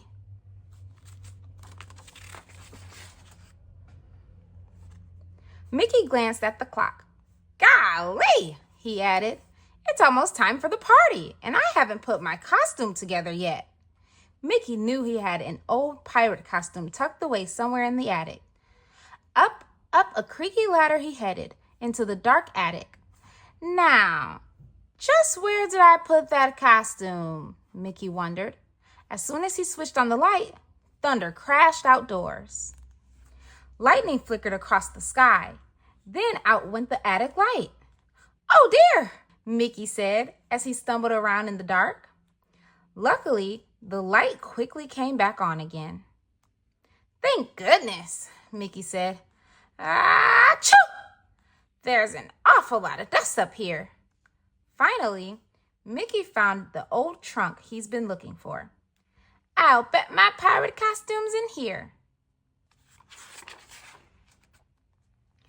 Meanwhile, in Mickey's backyard, Pluto had been chasing a ball through the sheets hanging on the clothesline. As Pluto charged under one sheet, it came loose from the line and fell on top of him. It covered him from head to tail. Suddenly, rain began to fall. The wet sheet stuck to Pluto like glue. No matter how hard he tried, he couldn't shake it off, and he couldn't see anything either. It really began to pour as Donald, Goofy, Minnie, and Daisy drove up to Mickey's house. Gosh, look at the lightning, Goofy exclaimed. It's a spooky Halloween night, said Daisy with a nervous giggle. Boom! Went thunder as Mickey's friends hurried into his house. Mickey, we're here, called Minnie. Where are you? But Mickey didn't answer. He was still in the attic, too far upstairs to hear anything over the sounds of the storm. Just then, the lights went out again. Uh-oh, said Donald. Meanwhile, in the backyard, poor Pluto was still stuck under the sheet. He couldn't see to find his doggy door. Ow, ow, ow! Pluto howled. What's that sound? Donald whispered to his friends. Shh, Minnie whispered back. Just then, something weird and white ran past the window. It's a ghost! Exclaimed Daisy. Mickey's friends were too scared even to scream. Meanwhile, upstairs, Mickey lit a candle and changed into his costume. Then, he slowly and carefully headed down the dark staircase.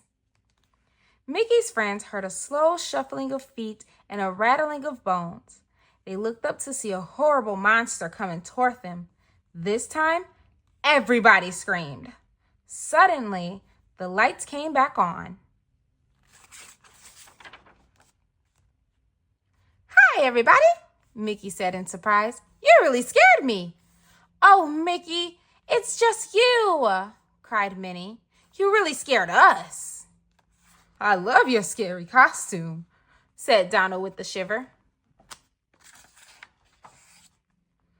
Daisy picked up a cupcake and began to munch. Mickey, she said, this is the scariest, most exciting Halloween ever. How did you do it? Gosh, Mickey, it's the best haunted house I've ever been in, added Goofy. Haunted house, said a puzzled Mickey, looking around. Just then, Pluto finally found his way in through the doggy door. He happily gallops into the living room. The ghost! Mickey and his friends screamed. Arf! Barked Pluto.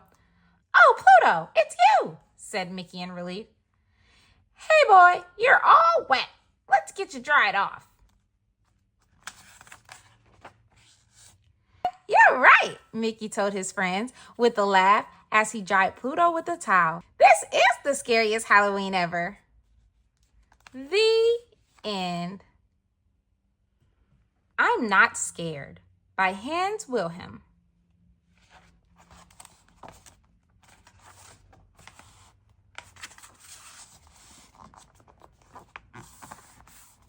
It's Halloween. It's time to dress up. What should I be? Maybe I should be a funny clown with big feet. Should I be a bad pirate? Or a barking robot? Maybe I'll be a big black bat. Should I be a scary wolf? Or a cute little bunny? Do you like me as a silly, slimy sea serpent?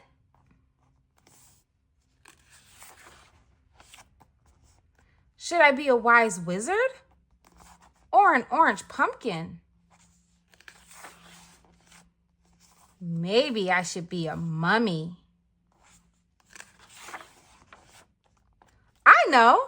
I will be Super Dog, and I'll save the world. Uh-oh, what is this? Oh no! Boo! I am scared of ghosts, but these are not real ghosts. They are my friends. They are here to play. Next year, I'll give them a scare. The end. Happy Halloween, Mittens by Lola Schaefer. Pictures by Susan Kathleen Hartung. Nick is getting ready for Halloween. Mittens wants to help. Nick paints spooky faces. Mittens paints faces too. Oh, Mittens, says Nick, you are not helping.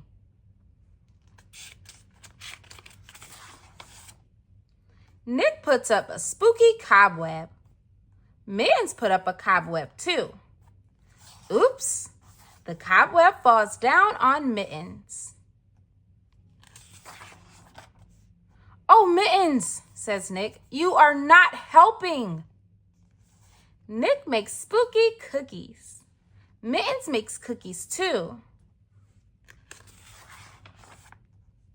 Oh, Mittens, says Nick, you are not helping at all.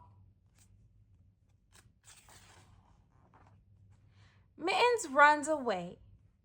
Mittens licks and licks and licks. Soon as he is clean and fluffy, Mittens still wants to help. Mittens finds Nick on the porch. Nick hangs a ghost. The ghost blows in the wind. This ghost is not spooky, says Nick. I don't know what to do. Nick watches the ghost. Mittens watches the ghost too. He jumps up. The ghost blows past Mittens. Mittens bats the ghost. Scratch. Mittens bats the ghost again. Scratch. Scratch.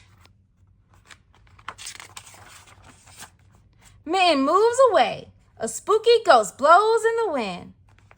Thank you for helping, Mittens, says Nick. Now we are ready for Halloween. Boo! Meow. The end. I Need My Monster. Written by Amanda Knoll, illustrated by Howard McWilliam.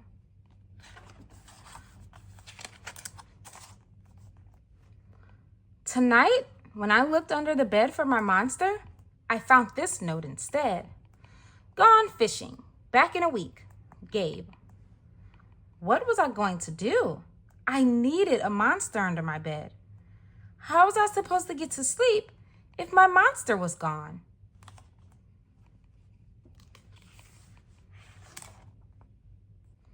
I tried to sleep, but it wasn't the same without Gabe.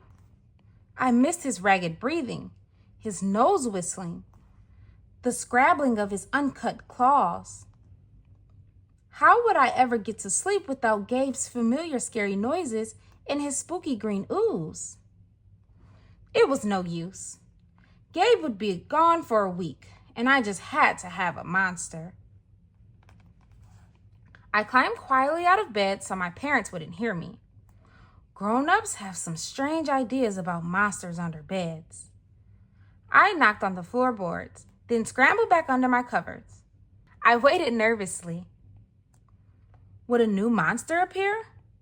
What would he be like? Would his snorting be as cheerful as Gabe's?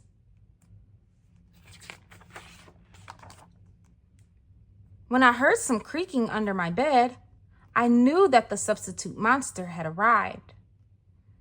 Good evening, said a low, breathy voice. My name is Herbert, and I will be your monster for the evening. Herbert? What kind of name is that for a monster? You don't sound scary at all. Have you ever scared a kid before? Well, no, but I have read all the best books on the topic. Do you have long teeth and scratchy claws? I asked. No, but I have an overbite and I'm a mouth breather. Listen.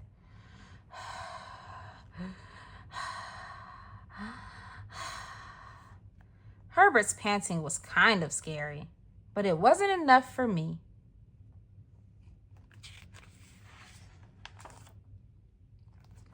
Listen, Herbert, I'm sorry. I just don't think this is going to work. It's nothing personal, but I really need a monster with claws. Picky, picky, Herbert complained. As you wish, I'll go. There was some more creaking, then Herbert was gone.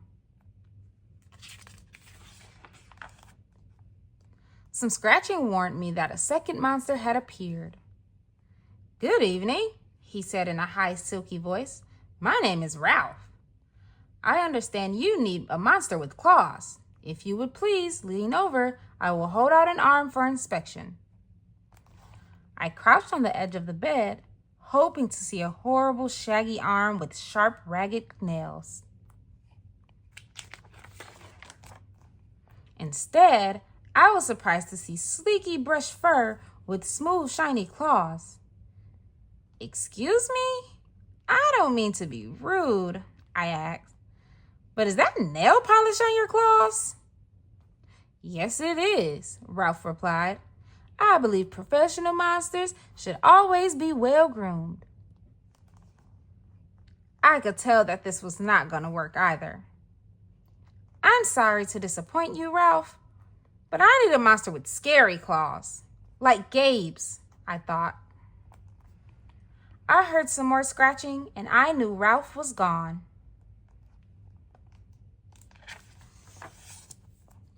A minute later, a third voice from under the bed rasped.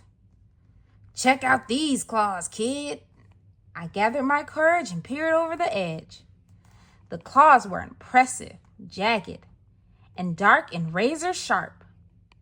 So far, so good. I was a little nervous. Could you stick out your tail? I whispered. Sure, but don't get scared. I peeked through my fingers at the slimy tail slithering over the foot of my bed. That's when I noticed the bow. "Are you a girl monster?" "Of course I am," she snapped. "I'm Cynthia. Do you have a problem with that?" Yeah, I do," I admitted. "I definitely need a boy monster. Boy monsters are for boys, and girl monsters are for girls. Everybody knows that." "Well, aren't you a picky one?" she sniffed, and then she was gone.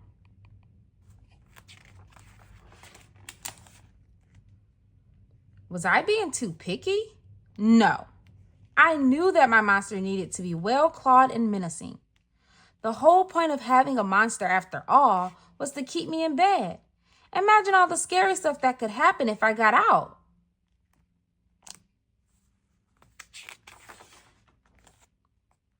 Then I heard a shuffling noise and some slobbering. A fourth monster was under my bed. Hey, the name's Mac. One look at his claws proved that Mac was a big, scruffy boy monster. I shivered.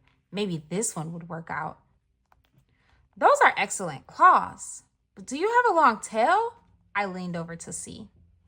"Nope, my tail is stumpy," Mac slurped. "But I do have an unusually long tongue." "Why would I be afraid of a long tongue?" I asked. "Oh, I don't know," he said, trying to sound terrifying. "You never know when I might lick you." I fell back on the bed, laughing.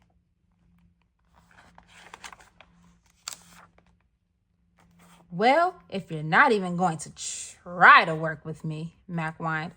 I held in my giggles. "I really don't think you should send me away," he warned. "Kids who reject 5 monsters in one night?" "I did not reject 5 monsters tonight," I interrupted. "My regular monster went fishing." "Fishing, eh? Maybe he just left because you're so picky." "Fine, I'm out of here, but I wouldn't expect another monster tonight if I were you." How was I ever going to get to sleep without my monster?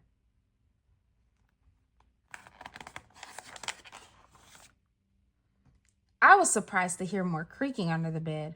Loud creaking, with scratching. I thought no more monsters were going to appear tonight," I said. "Sorry I'm late, kid." "Whew, it was Gabe." "I thought I would enjoy fishing, but I didn't," he explained. "Those fish scare too easily. No challenge at all. You, however, are challenging, my friend. You're almost too old to be afraid of monsters.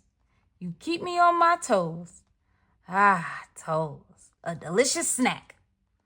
The bed quivered as Gabe's stomach rumbled with hunger. "Now, if you don't mind, I'd like to start the evening with the I'm in this puddle of drool." I peeked over the edge of the bed. Green ooze spread soundlessly from underneath.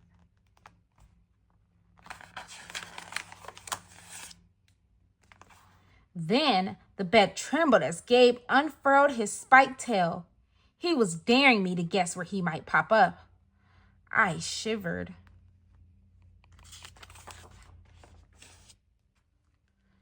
"So, you had some substitute monsters tonight?" Gabe said, sharpening his claws on my bedpost. "Were you scared?" Then Gabe started tapping. I could tell he wanted to know if I still needed him. "No other monster can scare me like you," I giggled, diving under my covers and pulling them up tight. Through the blanket, I heard Gabe's soft, comforting snorts. "Ha! I knew it. We were made for each other," he growled.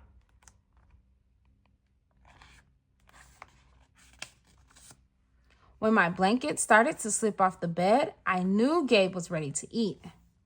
"Now, if you could please stick out your feet," he said. "I'd like to nibble your pinky." I yanked my blanket back up and scrunched my feet in so Gabe couldn't get them. "No toes tonight, but you can have this," I offered, pushing a pillow off the bed. I didn't even hear it hit the floor.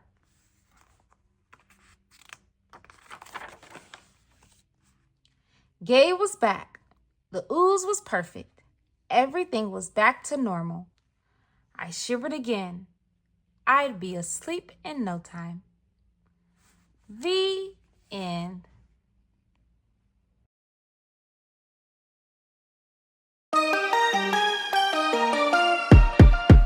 Read with me, Mrs. B. Organic Chemistry for Babies by Chris Ferry and Kara Florence. This is a ball. This ball can stick to 2 other balls.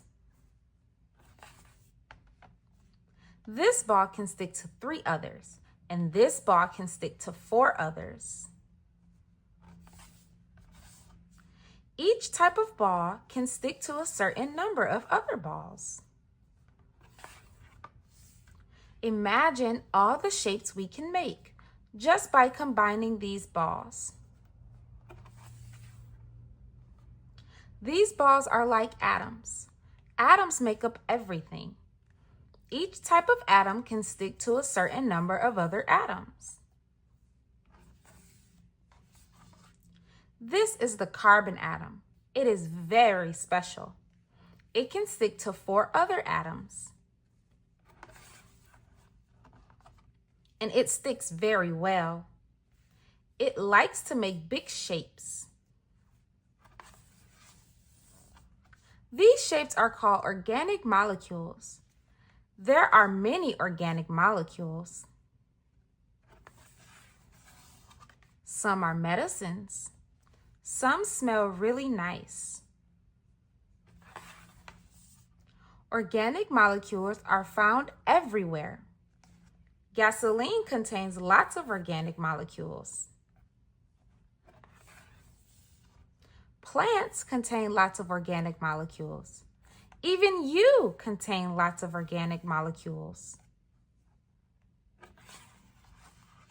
All life on Earth has organic molecules, and all life on Earth needs carbon. Now you know organic chemistry. The end. Nuclear Physics for Babies by Chris Ferry and Kara Florence. This is a ball. It has a positive charge. Positive charges repel other positive charges. Swoosh! Bye, balls. This ball has no charge. It doesn't repel anything. It is neutral. If we put a neutral ball in the middle of positive balls, the positive balls won't fly apart.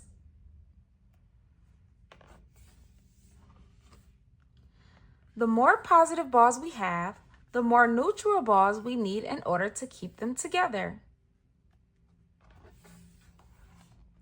These balls are like the center of an atom, called the nucleus. The nucleus is made of tiny positive and neutral balls called protons and neutrons.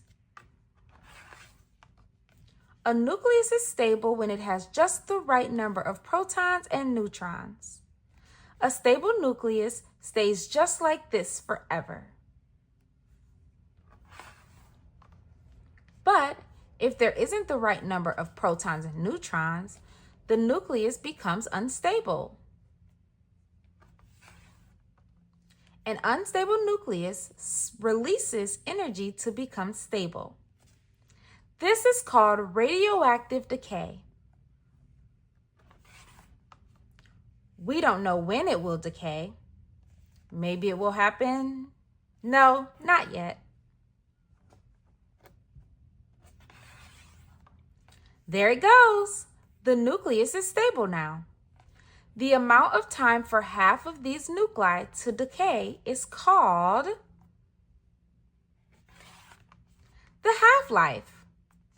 Now you know nuclear physics. The end. Fly Guy presents Space by Ted Arnold. One day, Buzz and Fly Guy were at the Space Museum. I want to fly into space when I grow up, said Buzz. Space? Yeah, said Buzz. "We can learn all about space right here." The universe is so big that scientists do not know its exact size. Space means everything in the universe. The universe is made up of planets, stars, suns, moons, and much, much more.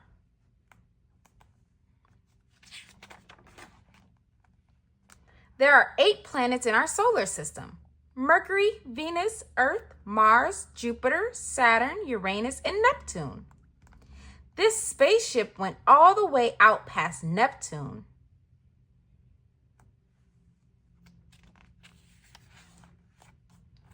Moons orbit or travel around planets. Earth has 1 moon. Jupiter has 50 or more. There are at least 146 moons in our solar system.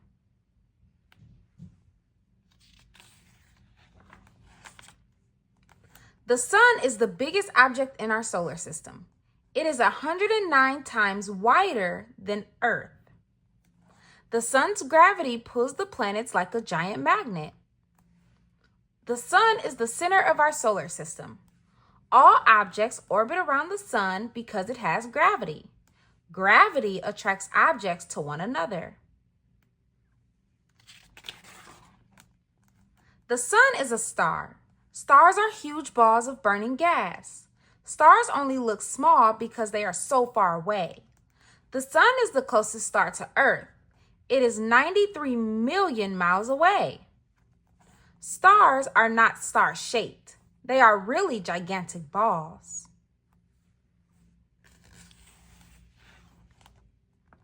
There are many other objects in our solar system. Meteoroids are small rocks. When they fall toward Earth, they are called meteors. Comets are large pieces of rocks, dust and ice that orbit the sun. Comets are called dirty snowballs. Asteroids are made up of rock and metal. An asteroid belt is made up of lots of asteroids.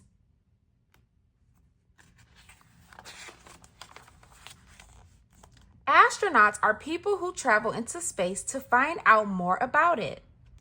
Astronauts called zero-gravity flights vomit comets. There is no gravity or oxygen in space. Astronauts go on zero-gravity flights to learn how it feels to move without gravity. These rides are like very fast roller coasters.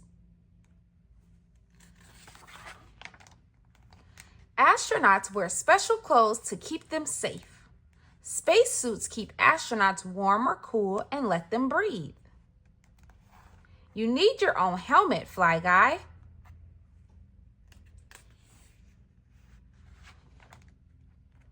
A spacecraft is a vehicle that travels in space. There are many different types of spacecrafts. A space capsule is carried into space by a rocket. Some return to Earth by splashing down in water. A space shuttle also blasts off using rockets. When it returns to Earth, it lands on a runway like an airplane. Astronauts can live on space stations. A space station can be as long and wide as a football field.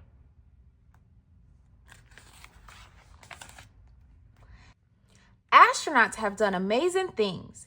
In 1961, Yuri was the first person in space. 1962, John was the first American to orbit Earth.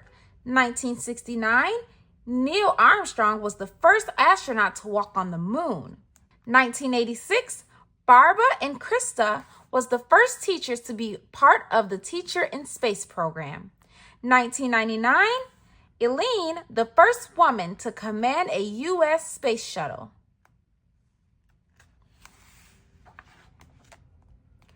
Animals were sent into space before humans. First in space? 1947, the first creatures in space were fruit flies. 1949, Albert II became the first monkey in space. 1957, a dog named Laika became the first animal to orbit Earth?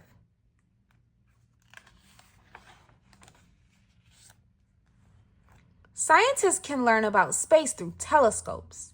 A telescope is a tool that uses lenses and mirrors to make faraway objects look nearer. The Hubble Space Telescope is as big as a school bus.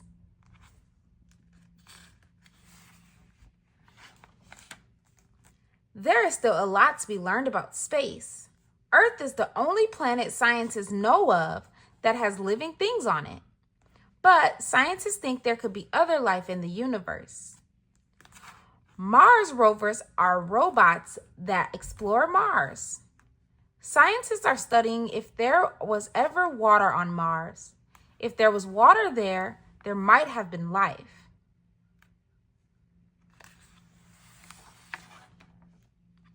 When Buzz got home, he made his very own asteroid belt. Look, Fly Guy, I made it out of rocks and metal. We learned a lot about space today, Buzz said. I can't wait for our next field trip. The end. The Magic School Bus Rides Again. Deep Sea Dive. Adapted by Samantha Brooke. Meet Miss Frizzle. No other teacher is like her. She takes her class on wild science field trips. They go on her magic school bus. It twirls and whirls. It can go anywhere. Where will the bus take them today? Today, Mrs. Frizzle class is visiting the ocean. D.A., what are you trying to catch? Carlos asks. I'm not fishing, says D.A. I'm using Joti's smart locket to collect data. It can record temperature, depth, and more. I can't believe Jody let you borrow it. It's her favorite gadget, says Carlos. That's why I tied it to my fishing line, see? Says D.A. She reels in the line, but the locket is gone. Uh-oh, she gasps. Meanwhile, Miss Frizzle and the rest of the class are down on the sand. On today's trip, we'll discover the denizens and zones of the ocean, says Tim. We'll find out what animals live in the ocean and which parts they live in, says Joti. Suddenly, D.A. rushes over. Jody, I'm sorry, I lost your locket, she cries. My locket is too smart to get lost. We can use a tracking device to find it, says Joti.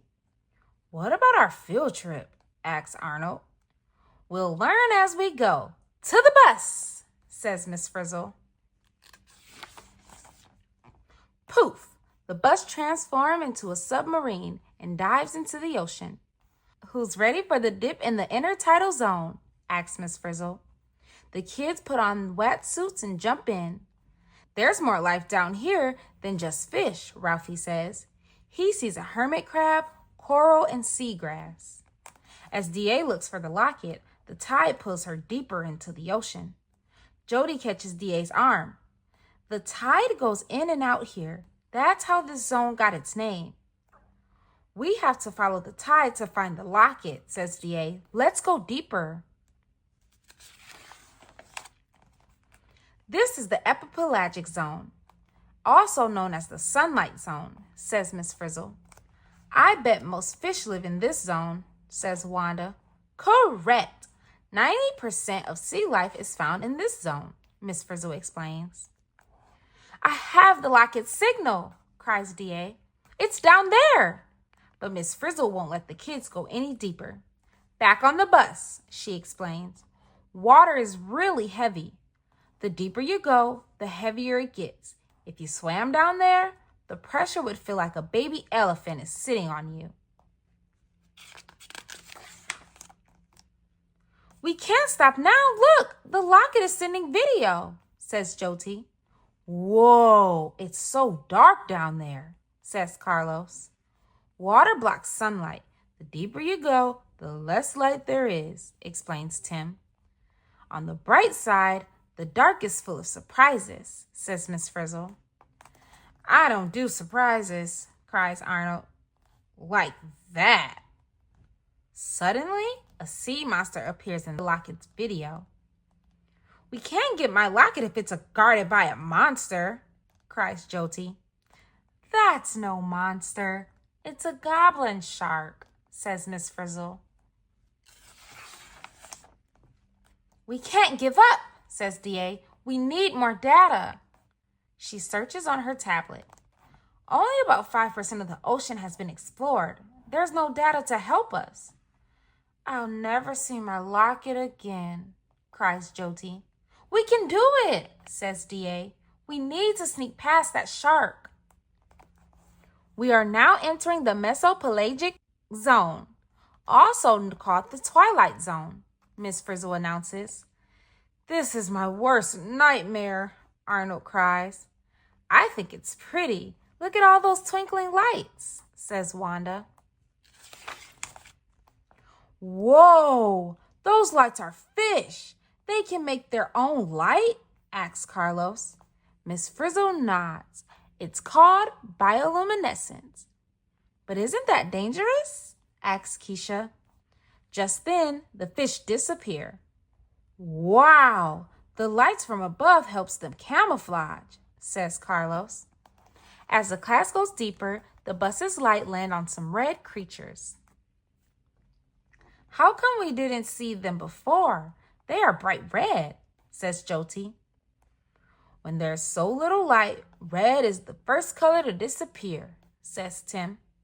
Miss Frizzle turns the bus red, and it sneaks past the shark.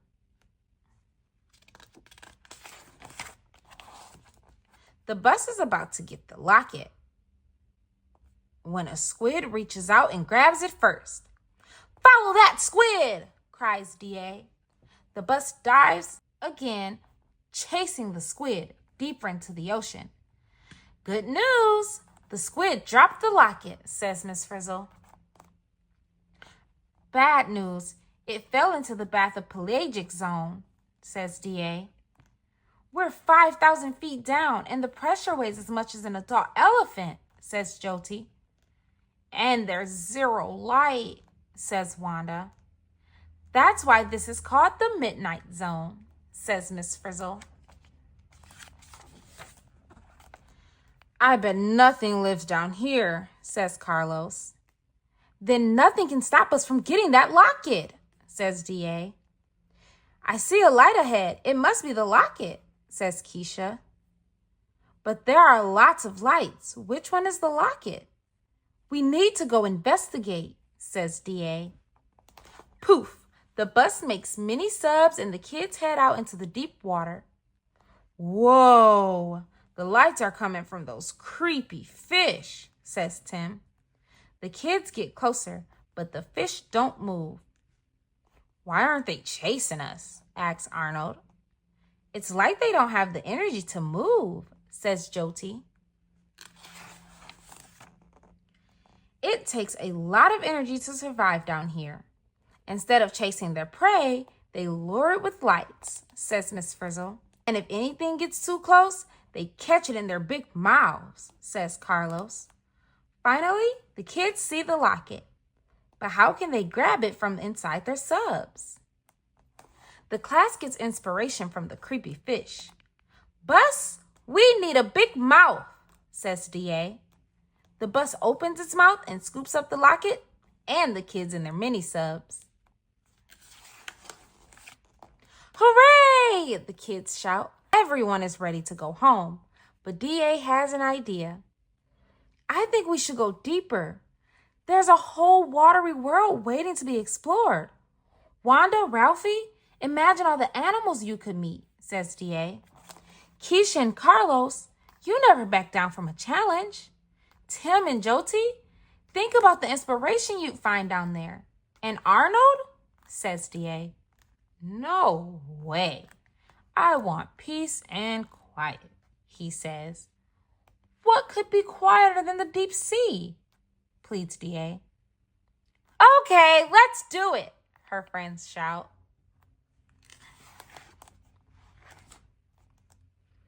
As the bus dives deeper, it creaks under the pressure. Suddenly, Arnold shouts, "We've sprung a leak!"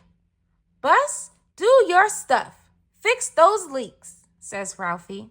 The bus can't repair itself. It used too much power to get here, says Miss Frizzle. Without any power, the bus sinks deeper into the ocean.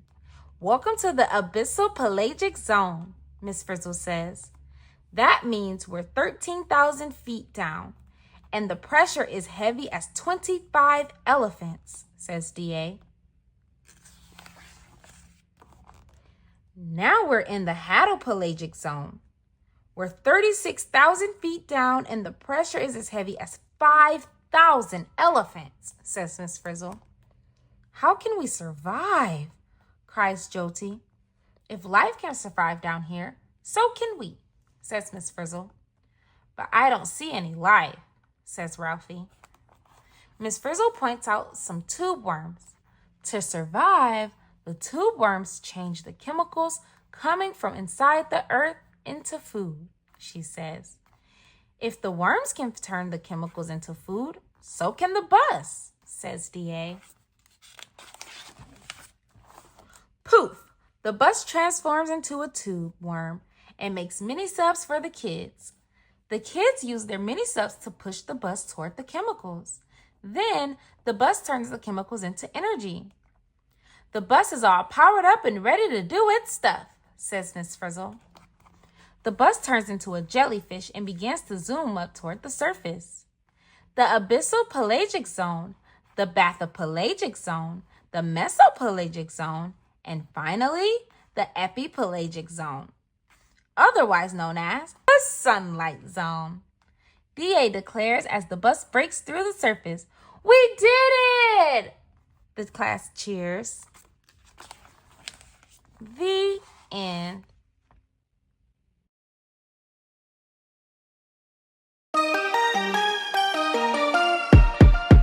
Read with me, Mrs. B. The Elf on the Shelf, A Christmas Tradition by Carol Abersol and Chanda A. Bell. Illustrated by Coe Steinward.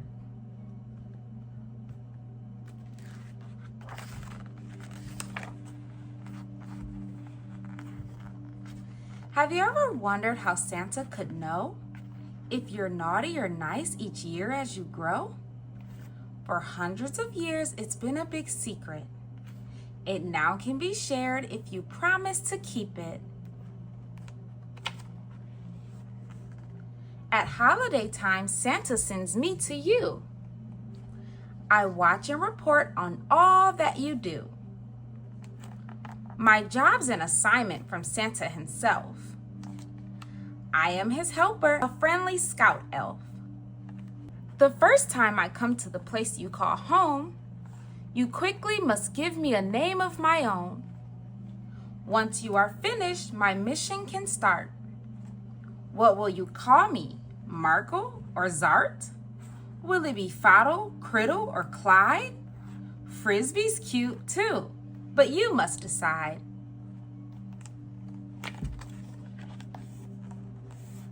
Each night while you're sleeping, to Santa I'll fly, to the North Pole, right through the dark sky. Of course, Christmas magic helps me to be quick. I laugh with my friends and report to Saint Nick.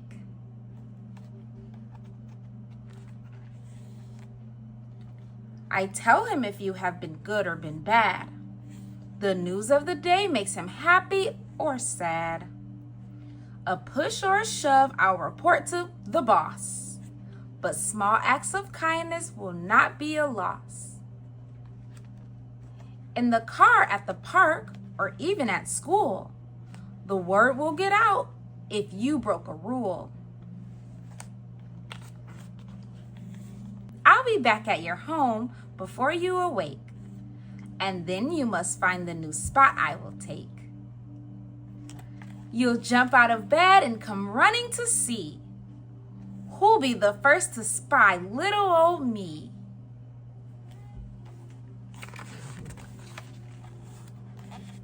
Maybe the kitchen, the bathroom, or den is where you will find me, your special elf friend. I can hide on a plant, a shelf, or a frame. Where will I be? Let's make it a game.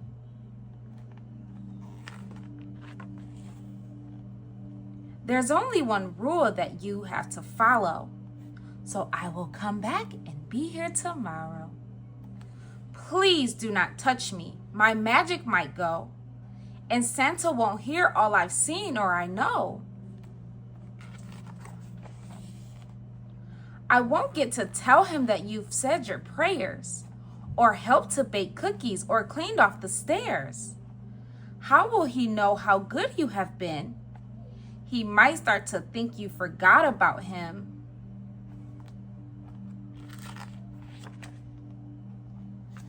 I can't speak to you, so says Santa Claus. All of us elves have to follow his laws. I'll listen to you. Tell me your wishes. Would you like a game or some tiny toy dishes? The gleam in my eye and my bright little smile shows you I'm listening and noting your file. The final decision with Santa now rests. What do you think? Will you get your request? The night before Christmas, my job's at an end. The rest of the year with Santa I'll spend. So blow me a kiss and bid me farewell.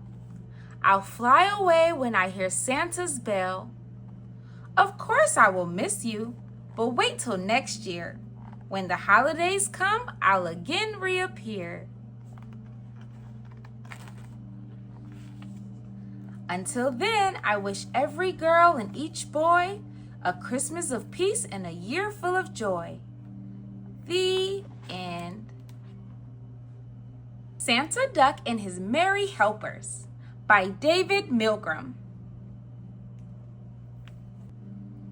Christmas was coming. That meant it was time for Nicholas Duck to put on his official coat and hat and help collect wish lists for Santa. He couldn't have been happier. Jingle quack, jingle quack, jingle all the quack. Then Nicholas realized he was being followed. Oh, what fun it is to quack on a one-horse open sleigh. Quack! It was his little brothers and sister. What are you doing? Why are you dressed like that? Hi, Nikki. We're going to be Santa's helpers too. Nicholas explained that you can't just decide to be Santa's helpers. He explained that it is a very, very special position, and you have to be selected by Santa himself. Besides, the job is taken. We can help Santa if we wanna. Yeah! And boy, do we wanna! And since there was nothing Nicholas could do to stop them, he continued on his way. We're gonna be better helpers than you.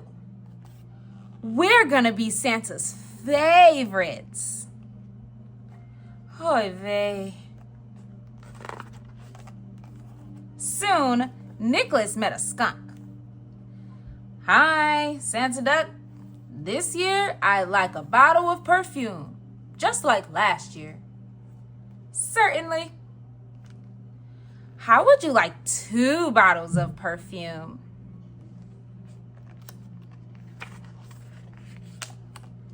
Just as he feared, Nicholas' brothers and sister were messing everything up.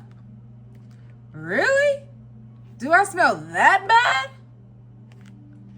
I can get you 3 bottles. I'll get you 4. Make it 5. I'll get you 50.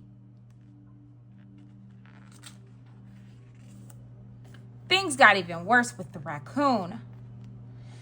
I'll get you 2 trash cans. I'll get you a garbage truck. How would you like your own dump? And the beaver. An axe? That's kid stuff. I'll get you a chainsaw. Oh boy. I'll get you a bulldozer. I'll get you a Hoover Dam. By the time they met the frog, Nicholas could hardly take it anymore. I'll get you a beautiful princess. I'll get you a castle. I'll get you your own planet. Wow, all I had in mind was a box of flies. That's enough.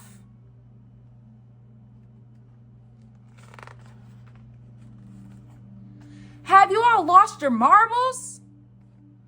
Christmas isn't just about gifts. Huh? What? That's ridiculous. Nicholas tried to explain. Christmas is about something more. You mean like popcorn balls and candy canes? Or do you mean like getting 2 weeks off of school? Wait, I know. Is it about decorations? Is that it? And cookies? And lighting the menorah? No, none of that is what it's really about.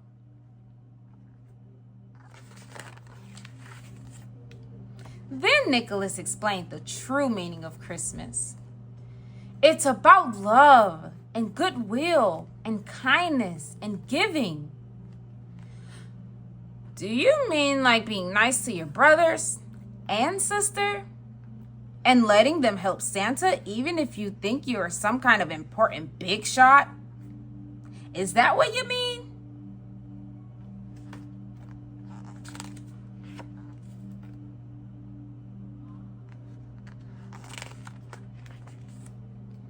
What could Nicholas say?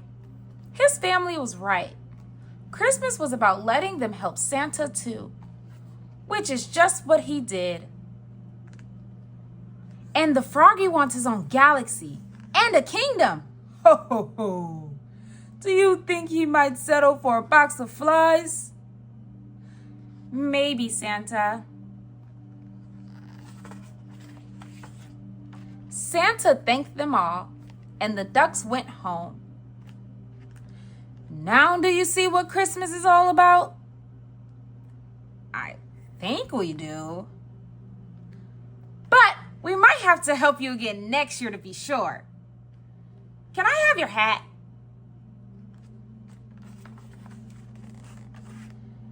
And they ate popcorn balls and candy canes and sang Christmas songs all night long. Silent quack, holy quack, quack, quack, quack, quack, quack, quack. The end. Santa Claus and the Three Bears by Maria Madugno, illustrated by Jane Dyer and Brooke Dyer.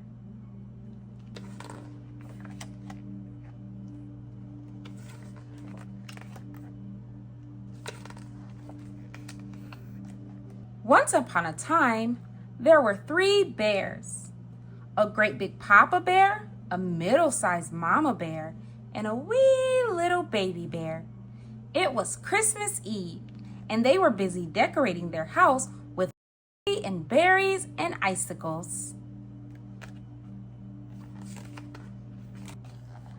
Papa Bear was bringing in a tree from the forest. Mama Bear was preparing Christmas pudding. And Baby Bear was busy getting in the way. Even though he was a baby, he was still pretty big.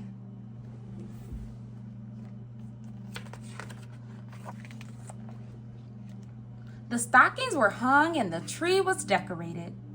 When Mama Bear called everyone to dinner, she put the Christmas pudding in a great big bowl for Papa Bear. She put some in the middle-sized bowl for herself, and she put some in a wee little bowl for Baby Bear. But when they sat down to eat it, the pudding was too hot.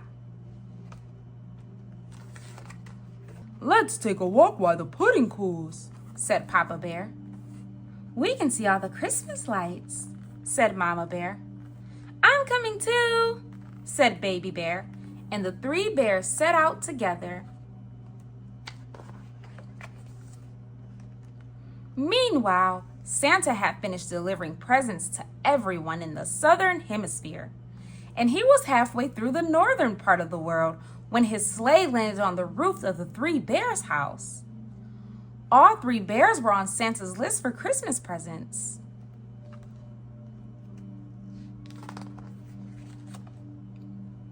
Their home shook and rumbled as Santa Claus tumbled down the chimney. Santa stood up and brushed himself off. He looked around and saw the pudding on the table. After eating milk and cookies all night, the pudding looked tasty and warm.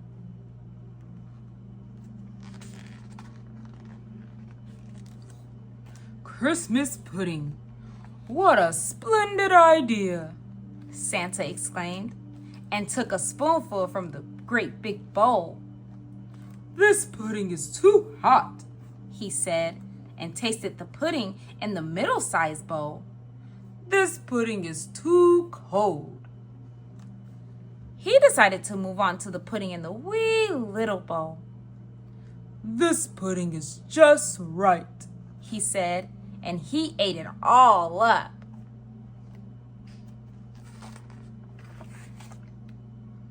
Then Santa Claus sat down in Papa Bear's chair. This chair is too hard, he said. He sat down in Mama Bear's chair. This chair is too soft. And then he sat down in Baby Bear's chair, and it was neither too hard nor too soft, but just right. So then Santa bounced up and down a little bit just to get comfortable, and the chair broke, and Santa landed, boom, on the floor.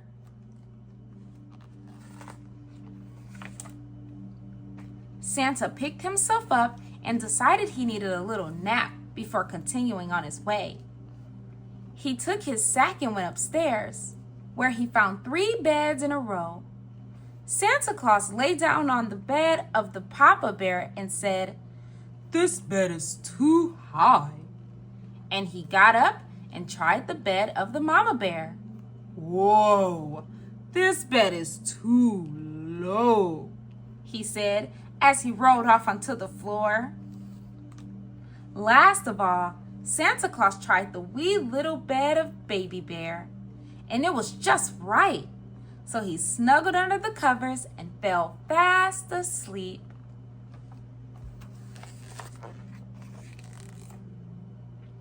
By this time, the 3 bears were returning home. "Somebody has eaten my pudding! Somebody has been eating my pudding!" said Papa Bear in his great big voice. "Somebody has been eating my pudding!" said Mama Bear in her middle-sized voice. "Somebody has been eating my pudding," said Baby Bear in his wee little voice, "and has eaten it all up." The 3 bears looked around and saw that someone had indeed been there.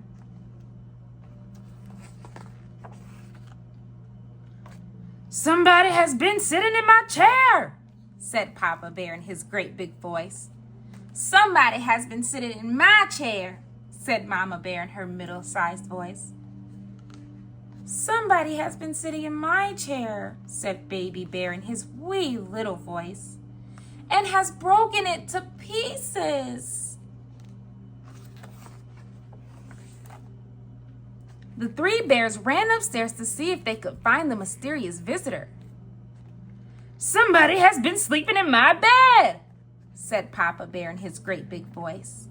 "Somebody has been sleeping in my bed," said Mama Bear in her middle-sized voice. "Somebody is sleeping in my bed," said Baby Bear in his wee little voice. "And who could it be?" The 3 bears looked at Baby Bear's bed. They saw lots of white hair, a red jacket covered with soot, and sticking out from the bottom of the blanket, 2 black boots.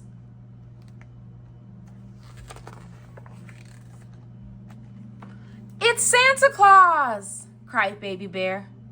"Oh no, and ho ho ho!" said Santa Claus. "Promise you won't tell anyone you saw me, please?"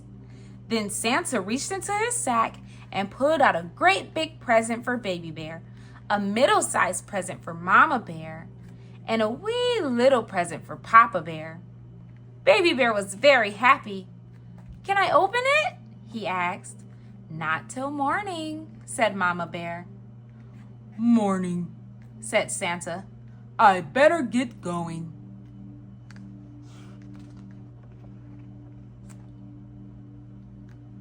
The three bears felt the house rumble and shake as Santa went up the chimney and back to his sleigh. Sorry about the chair, Santa called. I'll bring you a new one next year. And with that, Santa shook the reins and the sleigh took off into the night. The end. 17 Christmases. Written by Dandy Dally McCall, illustrated by Michelle Noisette.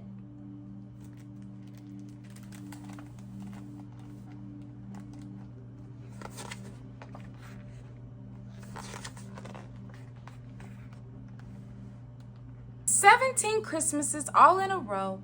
Get packing, get cracking, get ready to go. With all kinds of kinfolk we really must see. We're wrapping and mapping and ready to flee. But it's weeks before Christmas, at least 2 or 3. First off to LA and to Grandma Kincaid. We don't drink hot chocolate, we toast lemonade. We don't deck the halls, but we deck the deck bright, pretending we're wise men who followed the light that guided the way that miraculous night. Then we head out for North Carolina. In North Carolina, we join in the search for Cousin Ben's costume. He needs it for church. I dress as a shepherd and Ben is a sheep. We rush to the stable, then softly I creep. Right there in the manger, the baby's asleep. Then we drive up to cold Colorado. We reach Colorado to see Uncle Zeke, who lives in a cabin on top of Pikes Peak. We build us a snowman, it looks like Aunt Joe, then fall to the ground and make angels of snow. 3 Christmases down and just 14 to go. Now we're off to my aunt's ranch in Texas. It's Christmas in Texas with Dad's sister Sue. I stopped counting cousins at 72. We dive in head first for our Christmas Eve swim and listen to music from Great Uncle Jim. I wonder if Jesus would like this old hymn. Then we drive to my grand's in Missouri. In Missouri, my granny serves turkey and ham, potatoes, tomatoes, and biscuits with jam. We all clean our plates till we're very well fed, then snuggle up close while the Bible is read. We fit 14 children in only one bed. Then head for the hills of Ohio. In Ohio, my mother hugs Grandpappy Pete, who calls in the neighbors who live on his street. Then other folks join us. We sing door to door, a choir of 100 or possibly more. I never got chills just from singing before. Then it's time for great grandpas in Philly. I love Pennsylvania. We chop down our tree and carry it home, my great grandpa and me. Our tree's way too big, but we push and we shove. Great Gramps waves his hand toward the bright stars above and tells me that Christmas is proof of God's love. Then we pack up to see New York City. Washington, we start driving east, but my mom hollers, wait, we can't forget Peg back in Washington State. So we backtrack a bit without any debate and celebrate Christmas at Peggy's estate. This Christmas, I'm thinking, must be number 8. Then we drive back to France in New York. New Yorkers are noisy and Christmas is loud. We shop in the city, get lost in the crowd. We see a parade and enjoy decorations and hear Merry Christmas in 7 translations. We pray that Christ's love spreads to all of the nations. Then off to the folks in Chicago. In the heart of Chicago, my great-grandma Kate has mistletoe dangling and lying in wait. I try to dodge kisses but get nowhere fast. I sit by my great-grandma who's having a blast and telling us stories of Christmases past. Then we bundle up good for Alaska. Alaska, Montana, Maine, Indiana, Nebraska, Louisiana. We have a nice Christmas with kin in Alaska, then drop in to visit our friend in Nebraska. We bake hot cross buns down in South Indiana and cook up some pralines in old Louisiana. My uncle's in Maine and my aunt's in Montana. Then we pile in the car one last time.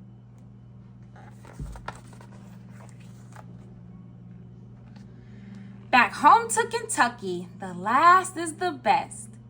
It's way past December, but still, I feel blessed.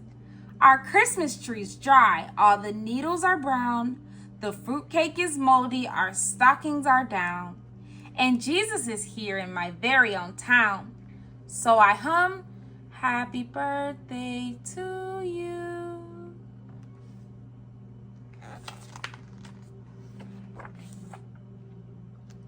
I think of the Savior and climb into bed, while visions of Christmases dance in my head. I thank God for Jesus and family galore. For 17 Christmases, never a chore. And since I'm just 8 and my sister is 4, they tell us that someday we'll have even more. The end. What Dogs Want for Christmas by Candy Radzinski.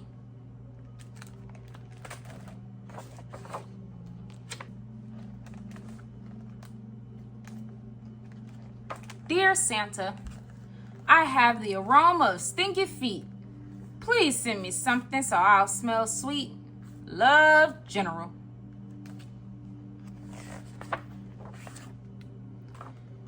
Dear Santa, I do like eating a nice leather shoe, but maybe I better try something new. Love, Benny. Dear Santa, I'd like to help guide your sleigh. I even practiced on my own today. Love, Harley. Dear Santa, my ears hang down to my feet. Can you fix them so they're short and neat? Love, Daisy. Dear Santa, I know you really care. Please send me something warm to wear. Love, Sam.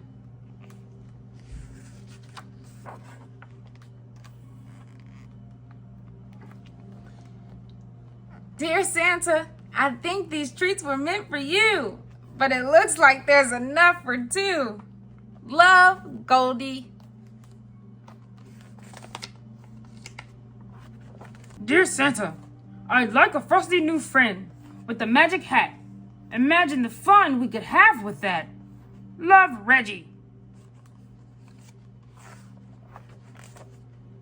Dear Santa, I need something to help me get around 'cause my belly's too close to the ground. Love, Ruby.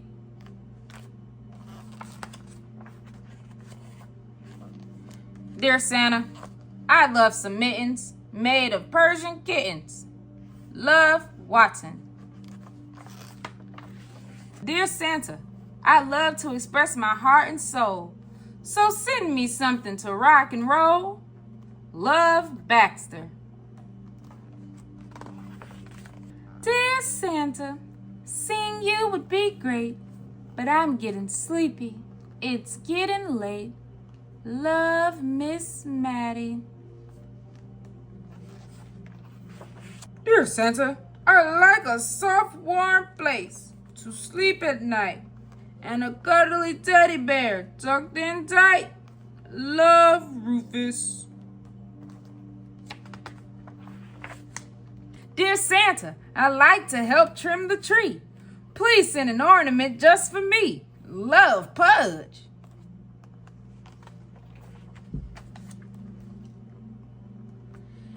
Dear Santa, what I want most is a loving home with someone to hold me and call me their own. Love, Scout. The end. God Gave Us Christmas by Lisa Tonbergen, art by David Hahn. Mama, Little Cub asked one night, who invented Christmas? Was it Santa? No, Mama Bear said. God invented Christmas. God gave us Christmas. Is God more important than Santa? Oh yes, much more important, Mama said with a smile. The next morning, Little Cub sleepily climbed into her lap. Can we go find Santa, Mama? He lives round here someplace, I think. Santa is hard to find, said Mama. But we can go find God. God is everywhere. Yahoo! Cried Little Cub. I didn't know we could find God. Oh, yes, Mama said. We can always find God. Little Cub looked over her shoulder and whispered, can we leave them at home?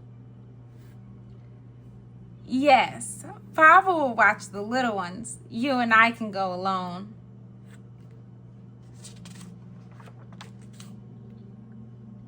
We will go find God. I will see how He gave us Christmas. Yes, Little Cub, you shall see how God gave us Christmas.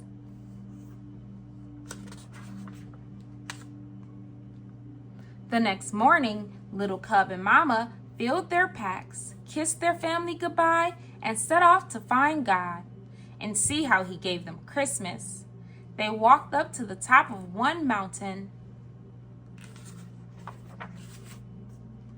and down the next, and up another mountain where they set up camp. Little Cub was so tired that she went right to sleep. But Mama nudged her while it was still dark. Mama, why are you waking me up? Because it's God, Little Cub. Come see.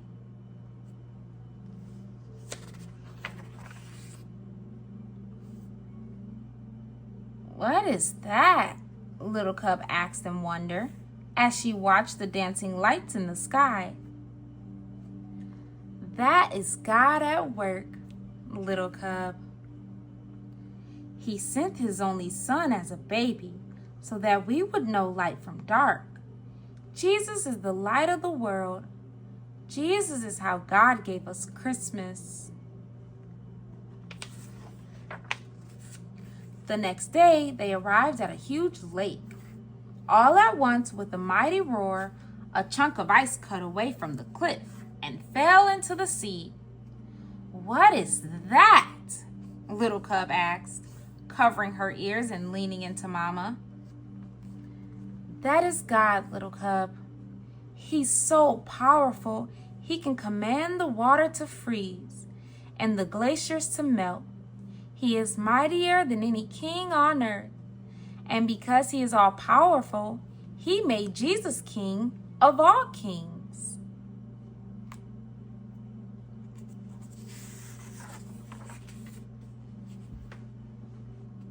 But Jesus was just a baby. How could He be a king? All kings begin as babies. God knew we would need someone we could touch and see and smell. Mama paused to sniff Little Cub's neck, making her giggle. to understand just how much he loved each one of us. Mama awoke Little Cub again before the sun came up. She pointed to the east at a star that changed from green to red to green again and shouted out in many points. "Is it God again?" Little Cub asked, rubbing her eyes. "Yes, Jesus is called the bright morning star. He is always with us, and he first came when God gave us Christmas." "But what about Santa?" Little Cub asked. "Did God give us Santa?" Santa Claus reminds us about many good things like generosity and care. But it is God and Jesus that we celebrate most come Christmas. We always want to thank God for giving us Christmas. On the way home, Mama Bear stopped by a tiny flower peeking up from the hard frozen ground. "Oh, you are too early, little flower," she said. "Little Cub, Jesus is like this flower, God in our world, living where you wouldn't expect him, surprising us. Christmas is a lot about surprises. Like presents." "Yes, Jesus is the best present of all, and God would have given us that present even if it was only for you." "Only for me?" "Only for you, Little Cub. God gave you Christmas."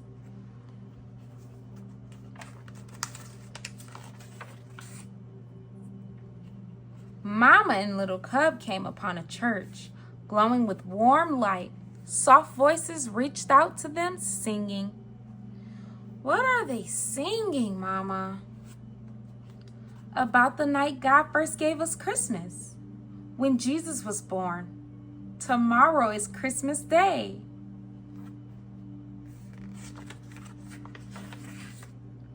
"Would Jesus have come for mean old Maggie the moose or grumpy old Frankie the fox?" Little Cub whispered.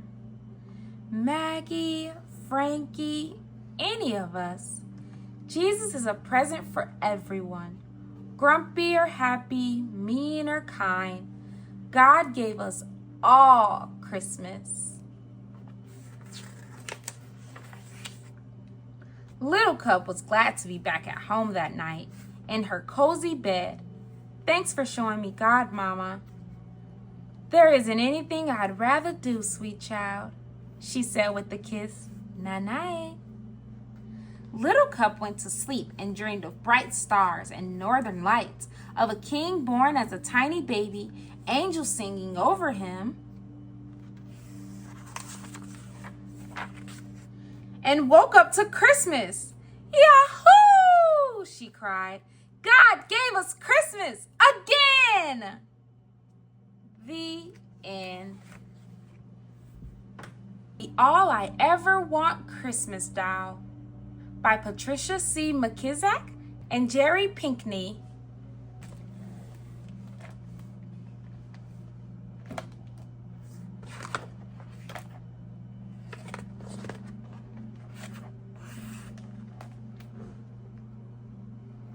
Christmas always came to our house, but Santa Claus only showed up once in a while.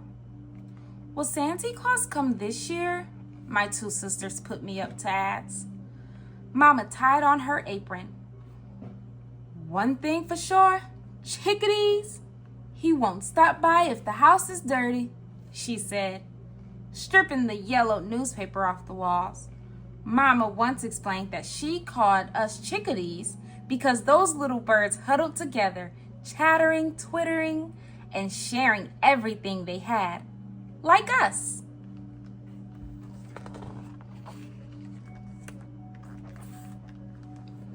Filled with excitement, we began stuffing the cracks and tacking up fresh paper that would keep out winter winds, making our house ready for Santa Claus. But I sure didn't want to throw away the page from the Pittsburgh Courier. with the Baby Betty doll advertisement on it. Each night before falling asleep, I'd imagine us playing together.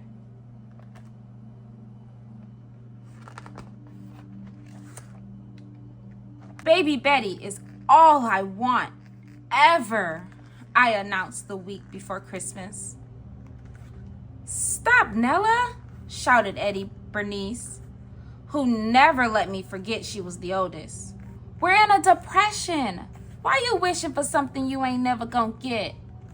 Yeah, not in a million zillion years, little Dessa added, giggling.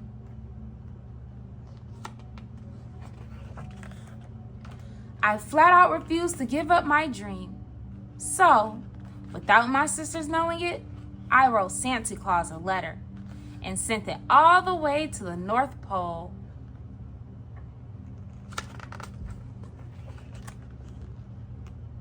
Finally, it was Christmas Eve. We all sang Silent Night, and then we girls climbed into bed and snuggled under the new quilt Mama just finished. Daddy told us the story of a special baby born in Bethlehem's stable long ago. And even though we were too excited to fall asleep right away, the Sandmen overcame us one by one.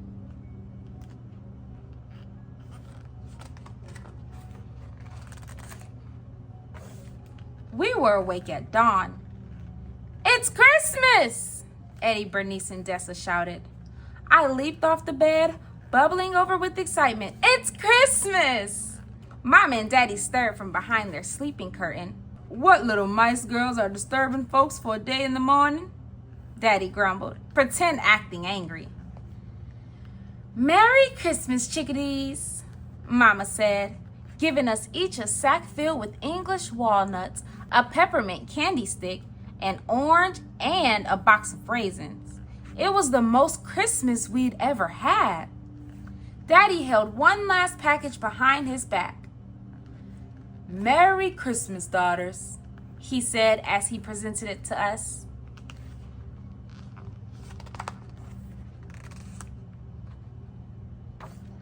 There before us was a for real, store-bought, brand new Baby Betty doll, the color of chocolate, with rosy cheeks, black curly locks, and thick eyelashes. She was 1,000,000 times prettier than I could have imagined. Oh, cooed Eddie Bernice. Uh-huh, Dessa giggled. And she's mine, I declared. Dessa grabbed Baby Betty's leg. Eddie Bernice elbowed in and snatched the doll's arm. No, I'm the oldest, she cried. Mine, Dessa wailed. Me, I shouted. No!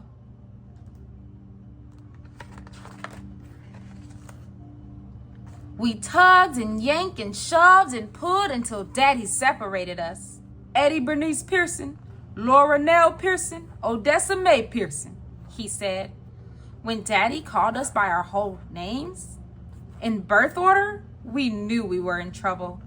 So we shut up and stood shoulder to shoulder. Gathering us within the circle of his arms, he scolded, 3 times shame on you for fighting over a Christmas gift. He looked at us with disappointed eyes. I have chores to do. Work this out and no more squabbling.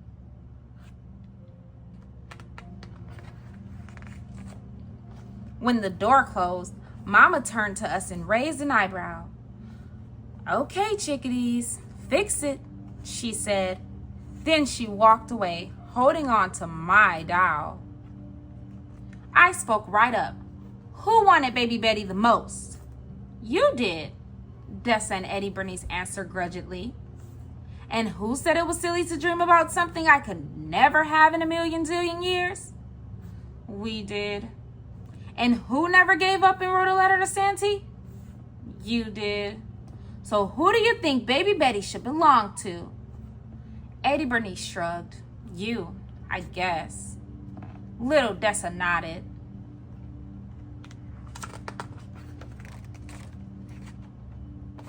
When Mama heard we were all in agreement, she handed me Baby Betty and the doll's eyelashes fluttered. "You are all I want. I don't need anything else," I cried. "We'll see," said Mama. After I ate and dressed, I had the whole day to play with my new doll. First, I sang to her. "You are my sunshine, my only sunshine. You make me happy when skies are gray." Eddie, Bernice, and Dessa watched for a minute, but when I didn't include them, they left. Through the window, I could hear them taking turns jumping rope with the measure of Mama's clothesline.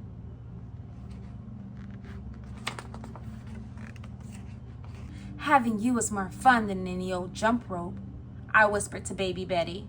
She blinked and I hugged her tight.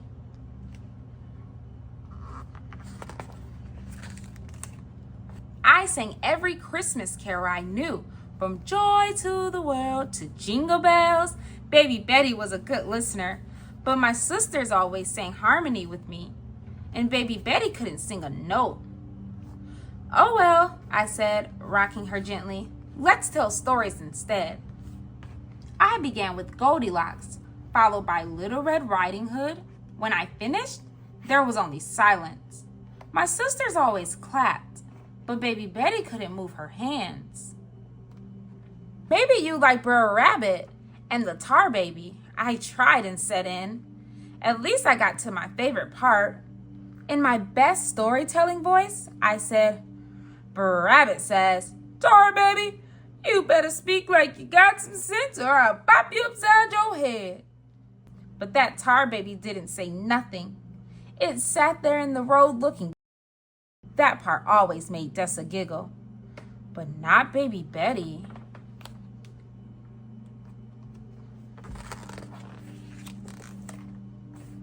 "Having fun?" Mama asked, pouring herself a cup of tea. "I guess so," I replied. Then suddenly I got an idea. "A party!" I shouted. "Baby Betty and I will have a tea party, same as Miss Florence, the lady you work for." Quickly, I spread a quilt over Mama's trunk, then placed an imaginary cup and saucer in front of my doll. After serving, I took a sip with my pinky finger raised. "This is very, very delicious tea, isn't it, Miss Baby?" I said properly. No answer. I tried again. "I say, isn't this delicious tea?" Baby Betty sat there. Could have been the Tar Baby herself. "You better answer me, girl," I shouted. Nothing. Baby Betty was never going to utter a word. "Okay," I said, throwing up my hands. "If you don't want to play with me, then I don't want to play with you either, so there." And I stormed away.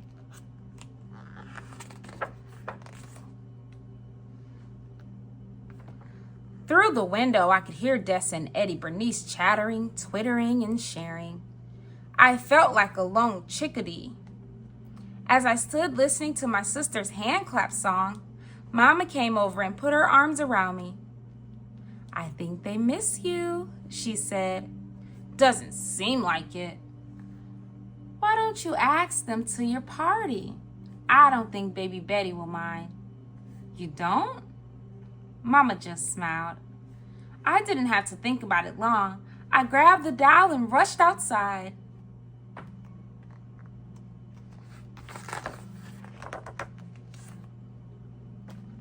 "What do you want? We're busy," said Eddie Bernice. I kicked at the ground. "Baby Betty wants you to come to our tea party," I said. "She does?" Dessa asked. "Mm-hmm," I said. My sisters looked at each other. "Who would get to pour the pretend tea first?" Eddie Bernice asked. "You would," I answered reluctantly. "And who'll get to sit at the head of the tea table?" Dessa put in, her arms folded across her chest. "You would." I hugged baby Betty. "You know, she can't do much," I explained. "But she sure is pretty." Baby Betty's eyelashes fluttered and we all giggled. Then I handed baby Betty over.